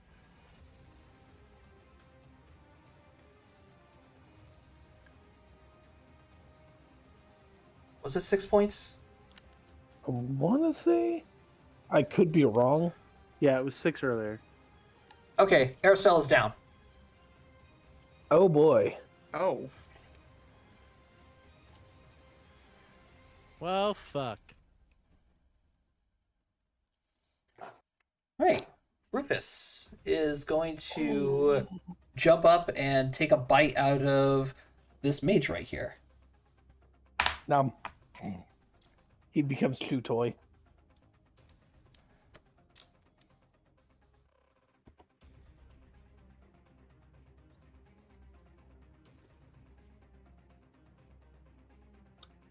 Yeah, for 10 points of damage. Yeah. He's a big dire wolf, so that poor mage is losing his arm. That's fine. He didn't need it. My arm! Ah! Ah! And Rufus's bite does do bleed damage, so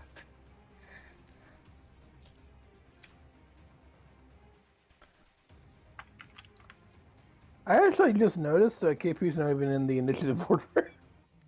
oh, she isn't. The heck? All right, hold on. Bloop.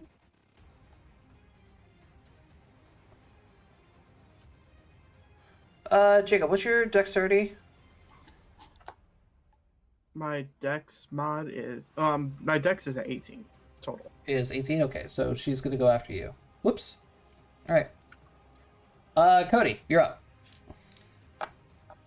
Okay. All right, I'm a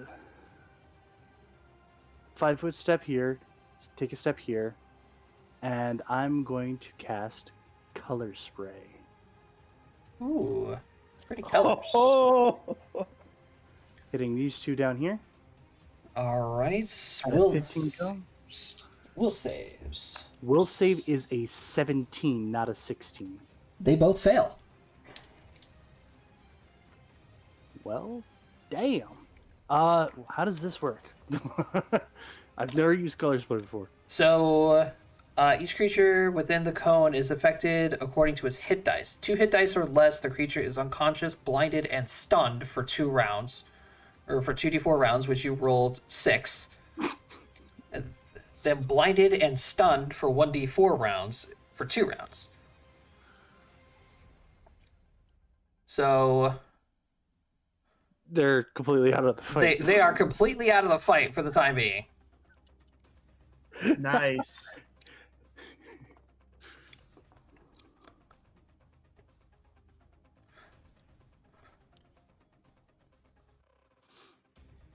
All right, Xavier, we're back to you.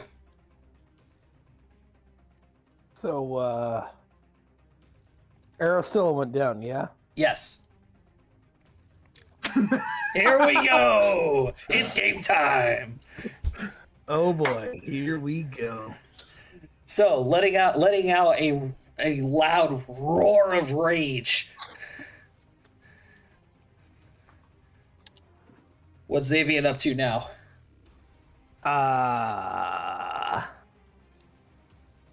Hello, friend. I am going to get an attack of opportunity on you from the champion. Yep, Or from the soldier. He is angry. He don't... No fucks given. I am hitting you. That was an 18 on the die. That's matches. So. Well, plus his strength modifier, which is a +2, so it's a yeah, modifier. you said on the die. Yeah, modifies 1. Alright, that is going to be 6 more points of damage. Oh boy. Hey, Mr. Mage.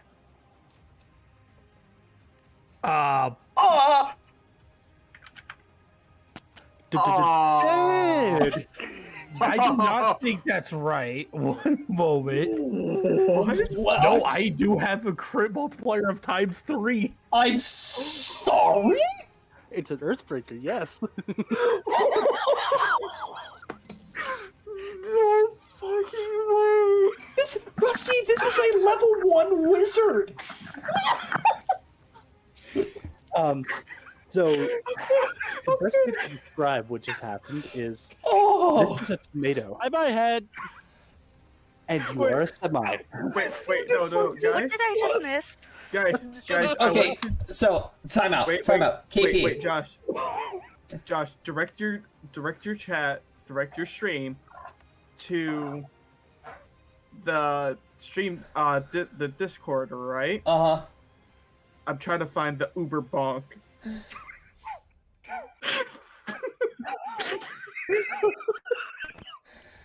Okay, so KP, your character is down because you got hit with some pretty hard shit.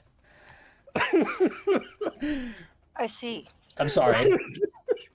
Just the bonk. And then upon seeing you go down, Xavier lets out a roar of rage, going what it looks to be swinging towards the captain, but instead takes a large step forward. The captain ducks under the sword, all proud that he didn't get hit with that, and then realizes what's actually happening. As the Earthbreaker comes arcing around towards this poor little wizard that's just here, you hear the skull break. And then The one like over by Silky? no, this that one right here. this one Oh, this one had his arm ripped off by Rufus. good Rufus. And then this one down here. This one right here, that's the one that downed you. Yeah. Xavier crushes this poor guy's skull, and then it just splatters all over the damn wall, and then continues his swing until it connects with the wall, splintering some of the wood. By Silky's house. It's rude. Rusty, roll me intimidation. Because that was just brutal. For real. It's like, no. Um. Oh my god. What is happening today? Okay. What is actually going on right I'm now? getting the timestamp of this. I don't know. Wow. Yes, Goops. Yes, Goops. That was a level 1 wizard. This Quote one, unquote. yeah, Was. What? I just killed him so hard his ancestors felt that. Oh, There goes that bloodline. Like No, 5 generations ago. I would like to say this: if one round we did Please. take out 4 of their characters. Please, someone clip this. Oh Someone my clip God. this. Like it. okay. So yeah, Earthbreaker's ridiculous. very much demoralized right now. Hey, is that considered a club, by the way? No, it's a. That is it is just a big. It's actually, it could be technically considered a club because it's used for breaking ores and rocks. I was about to say, let me know. It actually gets bonuses for attacking things like walls and other things like that. It's a handheld siege weapon. Because I was about to say, let me know because I can use Shillelagh with that bitch. Okay, Lele's a great spell. that just happened. Oh yeah, I just completely like decimate this guy, and I quickly turn and look at the soldier, and at this point here, his eyes are actually glowing red. Oh, Oh. that's badass. Okay, so because he is currently demoralized. Rusty, what's your AC again? 18. I don't hit you both times.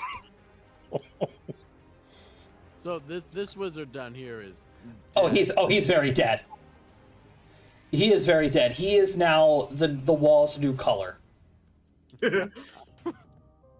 No, I am glad I started this encounter. The wall was painted with his insides.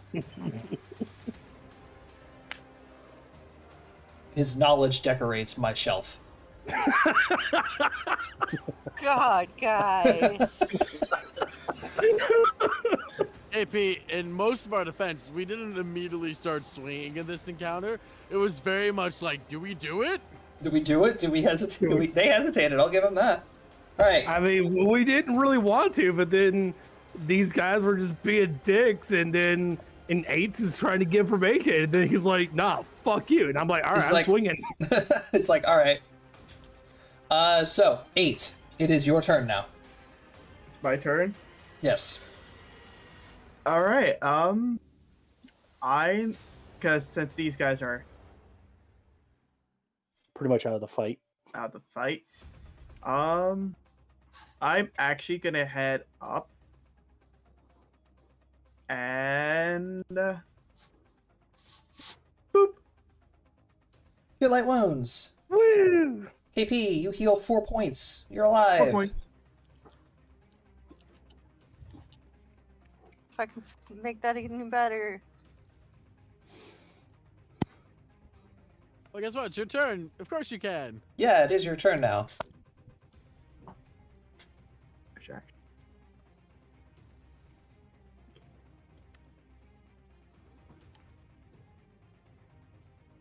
Can't fix that.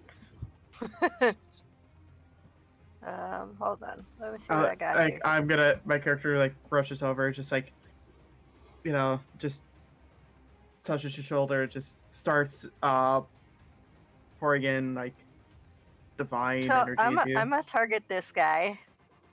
Like, come on, get up, get up. Oh, I get up. I thought that was just kind of a natural thing, but yeah. Yeah, when it comes to combat, unfortunately, you do have to let me know when you do get up. Is that a move action then? It takes half of your movement. Yes. Okay. Well, I don't need a move action then. But I'm going to aim at this fellow, Okay. and we're gonna try this. Itching curse. Uh-oh. Alright, you curse the target with a distracting, unbearable itch. Unless the target scratches as a move action, it takes a -1 penalty on attack rolls, saving throws, and skill checks, and ability checks. Oh god! First, a will save. I will pass. Darn. Okay. I just want to let you know that thing lasts for 1 hour per level. Holy shit. Yeah, but she can only cast it on one target. Yeah. Every Yep. 24 hours. Okay, so these guys literally just watched a man get splattered on a wall. And seeing that 2 of their friends are currently unconscious on the ground, they're like, fuck this, I'm out of here. As a full disengage, 5, 10, 15, 20, 25, 30, 35, 40, 45, 50, 55, 60. Full disengage of 60, running out of the house. I'm on. Where are they? I can still get them. It's your turn, Matt. All right. I did. Oh, sorry. My page has been apparently was timed out. 1 second. I gotta refresh. There we go. Now they've moved. You know, maybe I should have started off with my Undune's curse. All right. Well, I think this one in the top is the one that I shot at beforehand. Yes. So we're just gonna. This one. We're just gonna narc ourselves up. Meow. It only takes one to send a message. Ooh. Roll me a severity. That's not good. Yeah, Oh I no. Unfortunately, Matt, with the wear and tear of your bow, it's finally reached its end. As Well, when you pull the bow back, you feel your holding hand feel the wood snap and your bow breaks in half. God damn it! Just the bow, not the string. Nope, the I can bow fix the itself. string. The bow itself Ah, breaks. God damn it. I don't have the money Great. for another bow. Just gonna look at that and just be like, "Fuck." Mending won't fix that, will it? It will. Ah, okay. Yeah, mending will. Should. I'm just gonna look at Reginald and be like, I hate this. Reginald? Who's Reginald? Whatever the fuck your name is. Good old Reginald. Ragneil, whatever it fucking was. Ragnear. Think Ragnear. Yeah, I know, I know. Bottom. I'm No, wiping an wanna. ass. 5, 10, 15, 20, 25. I'm about to get my bow mended. Boop. Oh, I Yay! failed! I failed! Anyways, you Oh. couldn't mend it anyways. Oh, it's instant? I thought it No, casting time 10 minutes. Oh, it's a 10-minute casting time. I didn't know that. That's it. Oh, Yeah, no.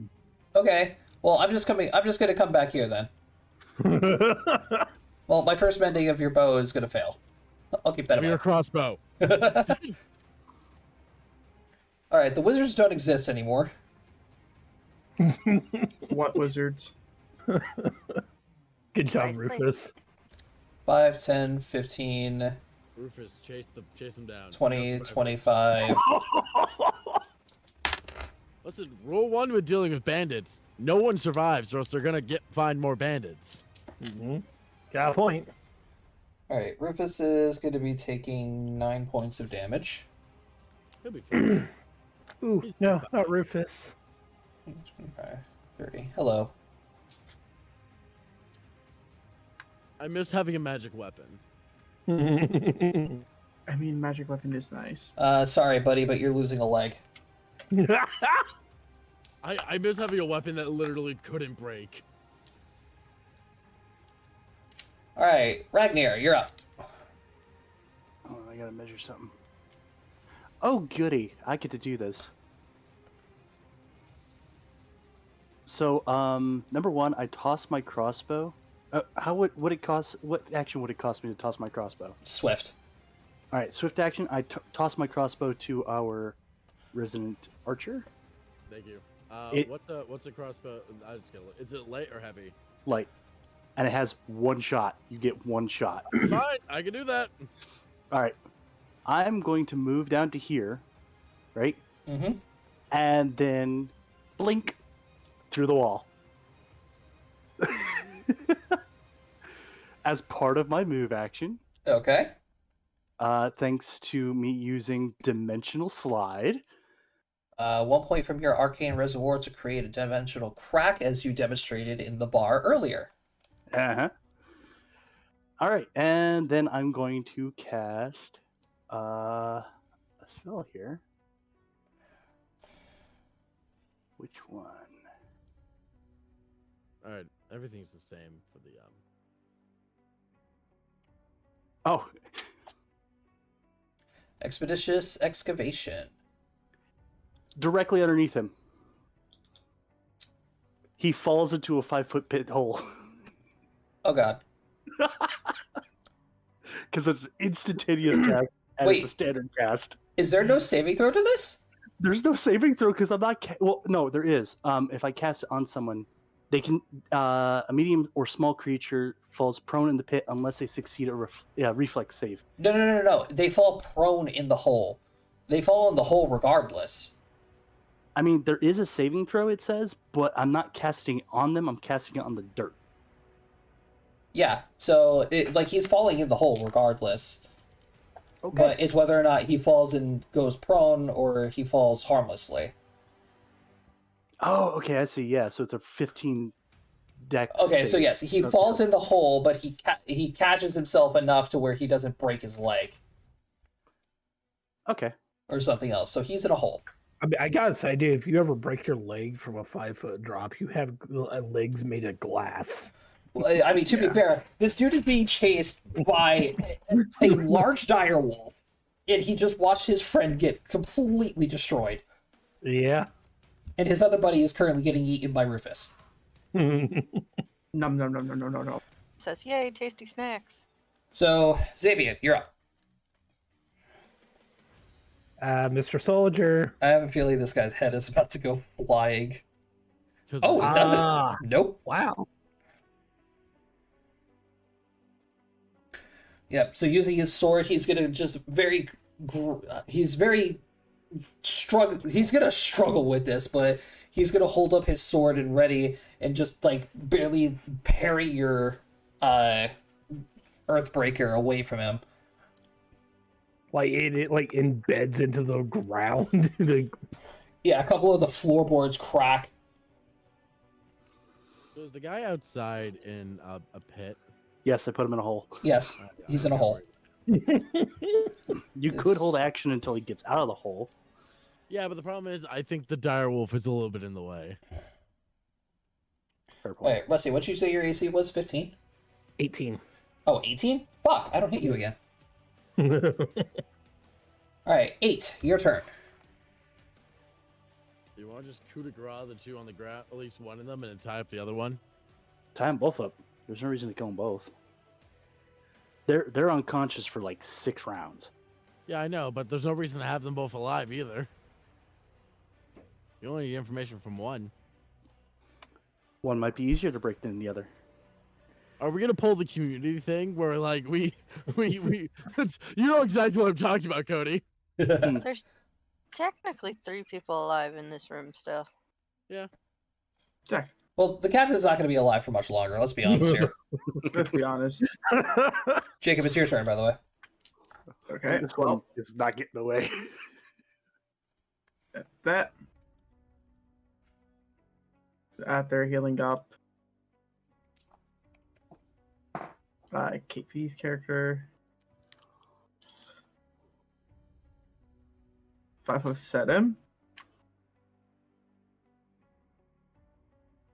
here, right here, flanking bonus. Oh boy. That is an attack of opportunity. So I did 5-foot step in.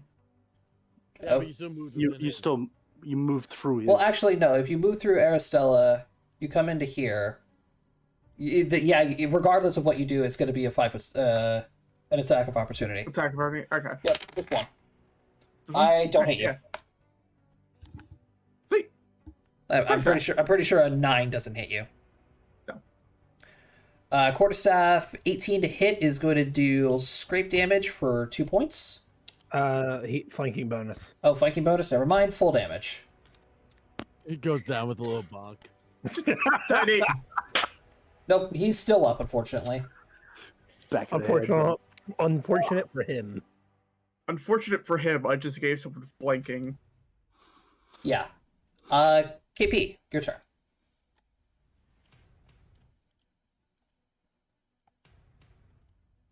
If you're there. Here. Okay. Can you hear me? Yeah, can now. I'm just looking here. So what's going on with these guys next to me here? They are unconscious. Tie them up. Yeah, they got knocked the fuck out. Are we keeping both of them or just one? Oh god. You know, it's really sad when KP has to ask that question. It really is. I gotta say though, I kind of like the idea of KP coup de grace someone. KP, do whatever you want. Do whatever you. Just give it. We're gonna try this. Undine's curse. They can't resist. I mean, Oh no. they are unable to take physical actions. They keep breathing and are able to function normally, but if it is ever unconscious or unable to take physical actions, it stops breathing and begins to suffocate. What? Oh my god, KP, what this is? Are they dead? Well, this one is nope. This one is currently dying.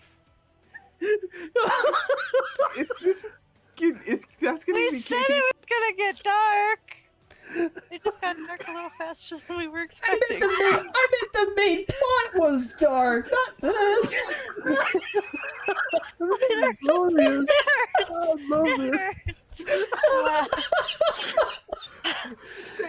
this. Please click this. Please click this. This is KP's first ever kill. Oh my god! I really think it is KP's first ever kill. Oh no! Oh my god. So, Just like for context, everybody, okay, KP, who plays Aristella, who is now currently suffocating an unconscious and helpless man, is usually the good one out of all of us. She's the moral compass of the group. She's the one who played And she's Arabella. resulting into murder of the first degree already? We got a problem.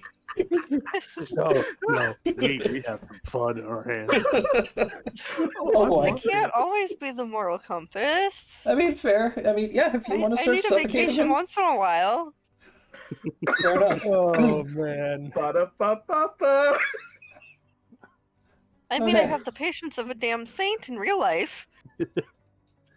Oh, so she can still take Otherwise, I care wouldn't of have survived Fuck. at my job so long. Fuck. Okay. Moving on. Moving on before someone else dies. This other poor adventurer here. Rufus is like starting to like try and dig into the hole. He is currently in a fetal position, like praying for his life that he doesn't get eaten. God.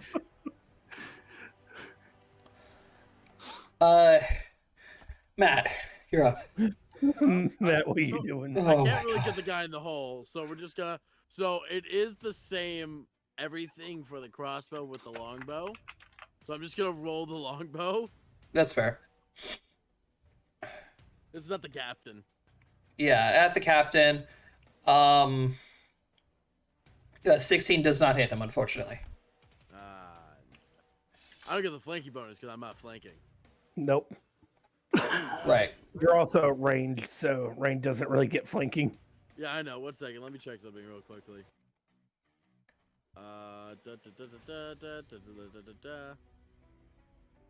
I could equip the bonus by 2 with a swift action. Okay, Silky is going to be the moral compass here, and she's going to tell Rufus to back off and just hold him there. Oh no, I just have an empty cross. She's just going to look down at the soldier and be like, "You don't go anywhere." Oh, that's. We're going to skip Rufus's turn as he's just going to stare angrily at the man. No, because I planned on doing something if Rufus didn't kill him, and now I can't do it. What were you gonna do? I was gonna bury him with the dirt that I just took out of there. And you said I'm bad. At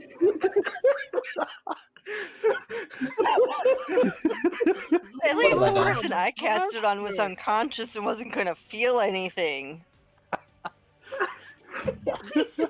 Meanwhile, Cody wants to bury him alive. Neither of you are doing a good thing. So Cody, I just happened to put them out of their misery. Yes. That's all. so Cody, what are you doing?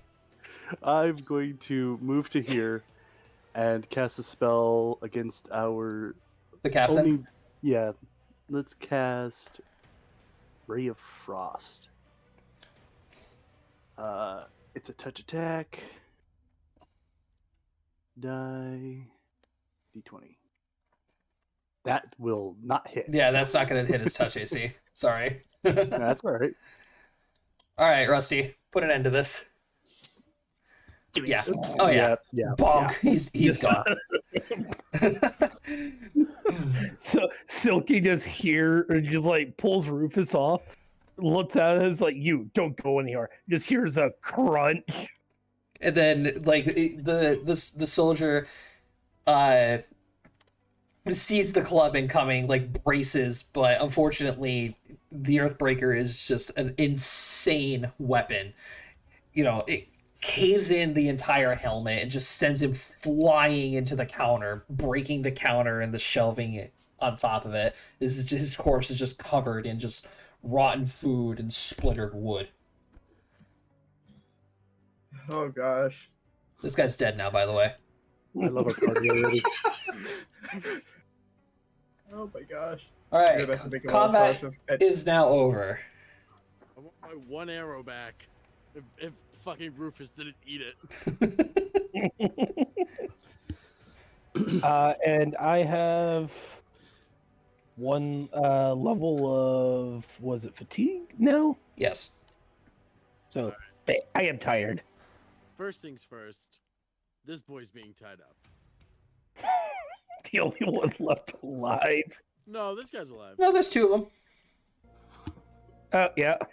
He's just like Alistair walks over there and just hog ties him.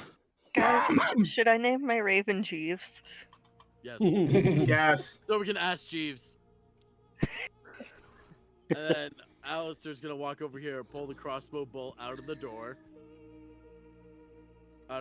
frame, and give Reginald his crossbow. Ah, thanks.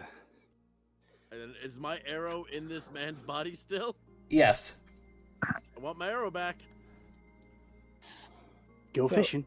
I'm gonna probably plop down, start trying to catch my breath, There is pull out a a cloth, and start trying to clean my weapon. yeah. I mean, there is a chest right underneath you, so you could just sit on the chest. Yep. I thought you were talking about the the corpse. Because there is no head. It's just chest. Hi, Silky. I was just gonna look down the hole. Hey, can you tie yourself up? Listen, I'll do whatever you want. Just please let me live.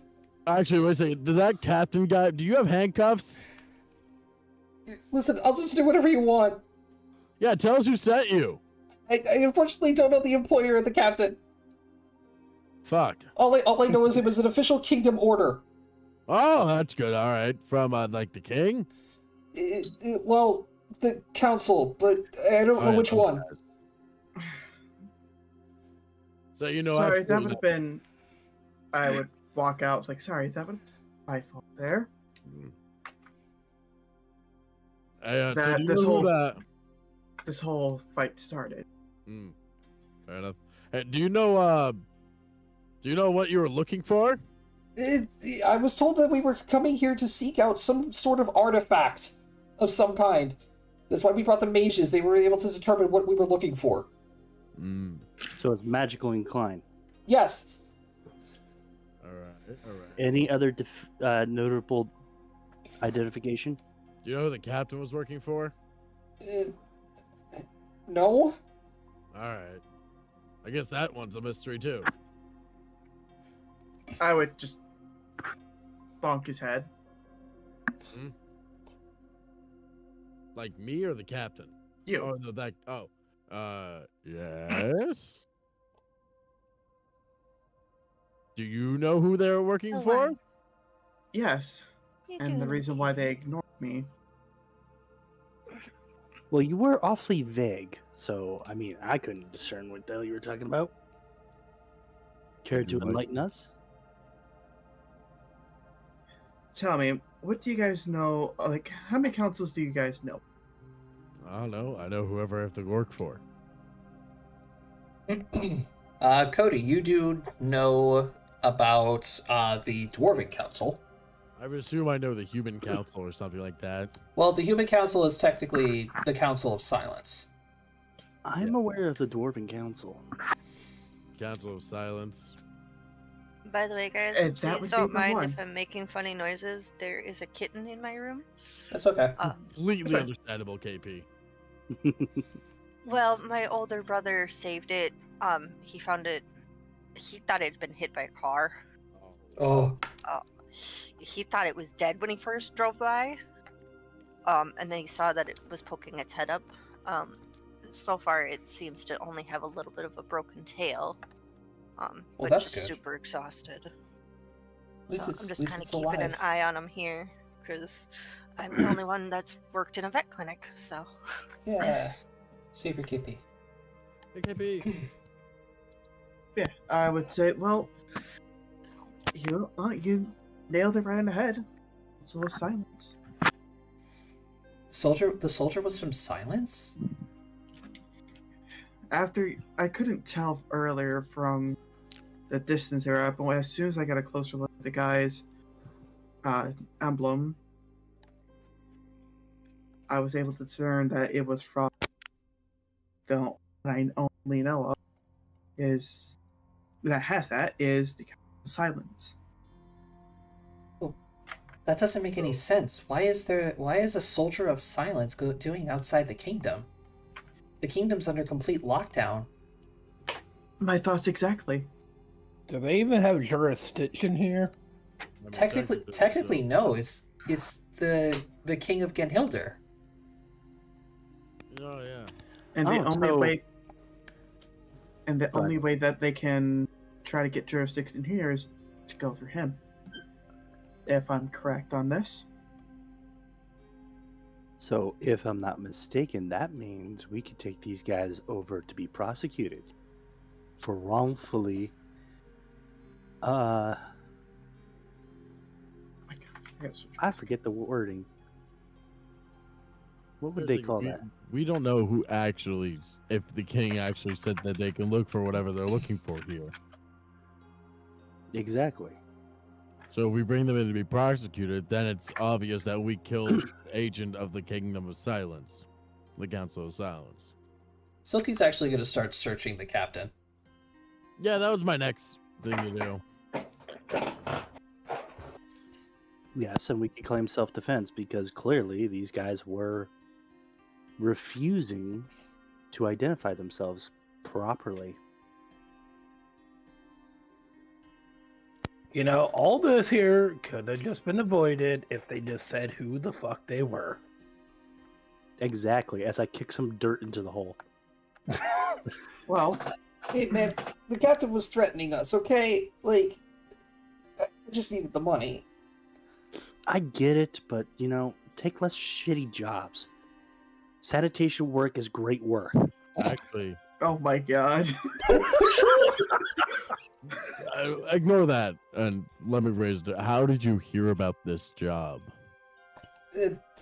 The captain was just going around some of the taverns in the local cities, and he was looking for adventurers from everywhere, really. He approached me, flashed me a bag of gold. How could I say no? Did he go through a proper guild hall or no? Not to my knowledge. That's the There's biggest no- red flag here. So it's an off the books kind of job. Well, Can we just say that you guys dragged him into the house and you're interrogating him in the Yeah. house? Because I don't think Silky would want the neighbors to see, this whole shit go down. Yeah, no, like my character would, like Just the door like- would be Very much like Alistair Oh. grabbing him by like the back of his collar and just dragging him inside. yeah, my character would be like up against the door, just like Hey, with the door also- closed. Meanwhile, Rufus is just up here nomming on this guy's femur. Hey, Reginald, can you fix my bow perchance also? But yeah, it would make sense because Silky. The story you told us before. I hope you know this is completely intentional, Cody. My answer's completely intentional too. Yes, I will mend your bow. Thank you very much, Ragnir. Yay! And in 10 minutes, I have a bow again. Woo! Yeah, I would look at Silky. Silky, didn't you say there was a similar incident to this where your master was forcibly yes Abducted. Yeah, but the guys who were here before didn't have armor and insignias like this one. Mm. And it I'm must have gonna- been from a different council. So now the other thing is we have to search this building up and down, left and right, and all over for a magic item. You mean like the thing that we were shown already? It's You know what? probably the sword, but we can't I rule didn't anything want out. to say what it was in front of You know- these guys. Detect magic. I'm gonna investigate the corpses of the wizards. Oh, don't worry. If they do anything, I'll bury them. Jacob, you're blinded for 3 rounds God damn it! as the sword flashbangs you again. Well, like it. I'm not even like looking in the direction of the sword. I'm just like looking. Amongst the rest of the house, Yeah. nothing comes up. And then when I finally look back over to her, it flashbangs me. Yeah. I'm like, well, I think I know what it could possibly be. Well, you pick up a couple of like magical blips off the wizards, but that's about it. Josh, Alistair's gonna go like basically corpse Nice. and just be like, all right, what do we got? What's in the pockets? Strip. What? Strip. So, how's the condition of the captain's armor? Oh, it's fucked. Yeah. Big fucked his armor. Yeah, it's fucked. So, who's going to be the designated either note taker or inventory manager? I've been writing notes in a Google Doc. All So right. you're the note taker? Yeah, I'll do notes, but I ain't gonna do inventory. Fuck that shit. Dave votes you, Cody. No. The audience has spoken. I just gave you guys a handout for party loot. Oh, God. Okay. What did we get? Okay. We'll go over loot in just a second because we're nearing the end here. Yeah. Silky continues to search through the captain, and eventually she pulls out like a couple other scrolls and papers and stuff, and opening them and reading them, she says, "Well, no, Ragnir's right. And so was 8. May I see? The captain, she stands up and she's reading the paper and she hands it off to 8 and she says, "The captain was sent by the Council of Silence in order to confiscate my master's weapon. They were after the sword." For what purpose? Probably the same reason they most likely took her master. Since Uh, he didn't have the That's weapon. so So- helpful. Jacob, I'm going to read out what the paper says. Okay. As for decree by the Council of Silence, as for our captured prisoner, the council hereby decrees this gentleman who does have a name. One moment. I had to go through like 20 layers in my Obsidian notes to find names of all these people that I have. Hereby designates the fuck.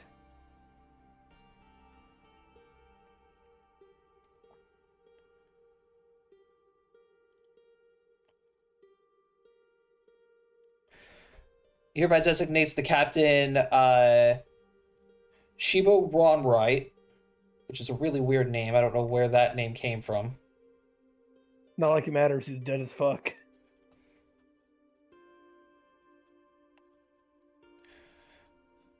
Yeah, Shivu Ronright, to search the premises of the previous capture in search of the artifact in which the prisoner wielded.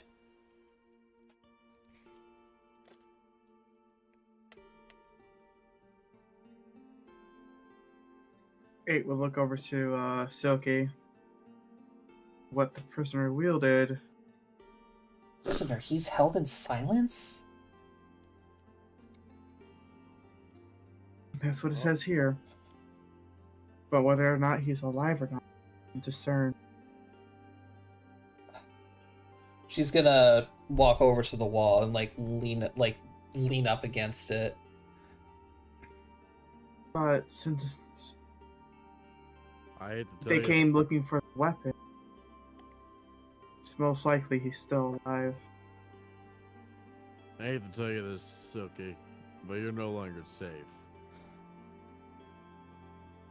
As Well, long as- yeah, no, considering that there are 5 corpses of mercenaries who came and tried to steal from me, so yeah, I would Well- probably say I'm not safe. Yeah, we'll look to us, to the others. That means we're also not safe. Nope. Can I do like a perception check out the window, see if there's anyone out there? No, there's nobody out there. All right. Alistair's gonna like crouch down in front of the guy who's awake. Hey, bud, what's your name? Michaels. Michaels. You got a wife or kids, Michaels? Oh God. No. Take that card out. Recruit. You want to recruit him? Why not? I'm going no opens. I'm about to go no Witnesses? no witnesses, my dude. Oh my. So If he's with us, where is he gonna go? Yeah, but then we also got to keep an eye on him. We Yeah, gotta exactly. feed him. We have no way. We might as well put him to use. We have no way to contain. Here's the thing: the second we get to a city or a town, this guy tells a guard or someone what we did, we're fucked. I like that we're Self-defense. having this conversation right with him. Standing there, like, I know, right? I'm gonna die. Rufus, Like, I hate to- is gonna walk over to Silky and he's gonna look down at her and be like, "Boy." Oh, I know, boy, but I hate to say it, but it's just no one can tell what you did if there's no one left to tell. Got a point. this guy's like openly crying right now. Hey, I was just gonna put his hand on his shoulder. Hey, Like, bud, listen. There's nothing personal. It's just business. It's just business. And I'm just gonna pull out like a small utility knife and just go swing. No! Don't kill them! Don't kill them! Ah, what? Like it's literally at the edge of his throat right now. Look, more blood. You and want me if to do it they find out- outside? Like we can do it outside behind the house. No, No, no more, please. They obviously were misled. You All two right, don't. Michaels. You two don't have families, right? They're both like frantically shaking their heads.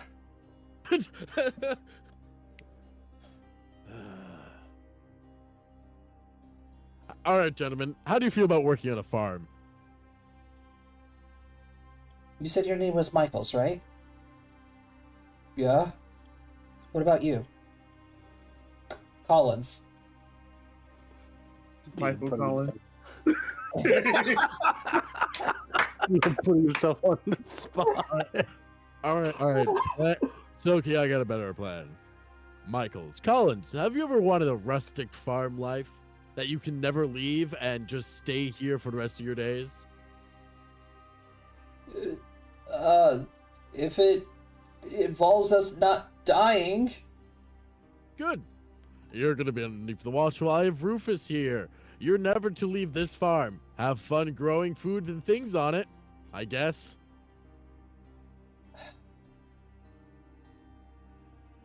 How's that, Silky? That better? I mean, there's really nothing else of value here, so... Exactly. Let them live on the farm. They'll grow food. They'll sell things. They'll become lovely little farmers, and they'll never be a pain. It's a win-win. They get steady employment. We don't have to kill them. They keep their mouth shut. We don't have to kill them. You mean you don't have to kill them?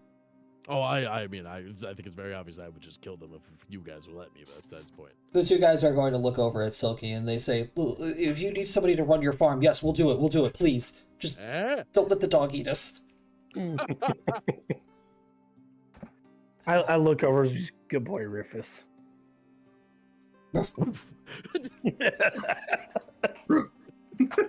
I look over, best boy Rufus. Yep. I'm gonna give him a head pat. So what do you say, Michaels and Collins? You're farmers now? Yeah. Congratulations. Your first job at farmers is to put these lovely sacks of fertilizer in the ground. They grow your fields nice and strong. Yay, we growing corpse trees, boys. Of course, you'll be able to stay here. You'll have a roof over your heads, and as long as you take care of the farm, Rufus won't eat you. God, and I'm true neutral. Oh, do make sure you do feed the dog though, because otherwise, we can't really guarantee your safety. For real. Those two wizards aren't going to last very long. No. So start growing. Hey, Silky, just quick one. Is the basement just like a pantry or something? It mostly holds like old junk and farming equipment. Oh, splendid. Look, go down there, get a shovel, get some seeds, start working the field now. But I recommend doing it behind the house. It is planting season. Yeah, see? It's planting season. You get yourself some better clothes, too. Yeah. You're gonna need rugged clothes that are able to work in all types of environments.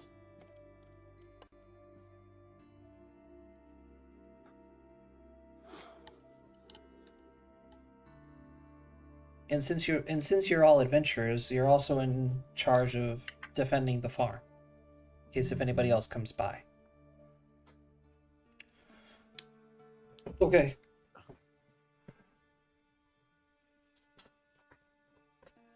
Well, All right. Michaels, Collins, welcome to farm life. We're gonna go see a man about a cow. I guess that's what we're doing next. I guess. Such a strange turn of events. Oh my I God. know, right? Like that went south really quickly. really fucking fast. Yeah. What, the fact that we killed guys, or the fact that like we almost killed these guys, or they're now So- farmers? So the fact that like combat with Like every time I hear Matt talking like that, I just imagine his character saying these things and just waving a knife around as he says it. He absolutely is. He still has like a skinning knife in his hand, like being like, "Listen, guys, hear me out." All right. So, with that, not only have you guys began your growth and your reputation system, you guys have also unlocked your base. Oh, I thought you were gonna say slaves. No. No, they're indentured servants. Thank you very much. So, Oh no, we'll put them to work. So, Collins and Michaels will now be your first hired helps to maintain the farm and the base. And yes, you did spare their lives, and they will willingly offer their help in maintaining the farm. And now, you guys have a base, which you can, of course, build upon, maintain, and even hire more and more help to grow it. Feel bad for the first people who are going to run the colony, Michael. The ones who are now permanently scarred Oh yeah. mentally. They'll Hey. recover. An artifact. Give It was them time. self-defense. So, with that, you guys have therefore discovered that the location of Silky's master. Oh, rough location. Rough location. Rough location. Somewhere in the Silent Council land. The Kingdom of Silence. Which is this entire continent here. Yeah, the center island. Oh boy. Yeah. Oh, that means I gotta go home. Fuck. Hey, I'm getting closer to home. So, Not that close though. but you guys still do have a job, or a couple of jobs to do while you're still Yeah, in we're the gonna reaches of go see a man Genhilder. about a cow. And of course, you guys gotta introduce Michael and Collins to your neighbors. So, I think They're hired help. I think this is a good place to end tonight's To end. session. Yeah. Yeah. So, ladies and gentlemen, thank you all very much for joining us for today's session. This went a hell of a lot better than I expected. But, of course, tune in next week as we are going to be doing this every week now. If everybody would feel a bit more comfortable doing it around 7 p.m. Eastern, That's fine. just gives everybody time to do what they need to do and then have the evening off. But, like I said, next week we are going to continue the region of Luavara, as this is going to become a weekly session. And of course, the VODs are going to be saved here on Twitch for about a week. And if you need to catch up later on, I'm going to be creating a playlist of all the VODs over on my YouTube channel. So, another thing I definitely should mention, any type of fan art or, if you guys are animators, do it up. By all means, go for it.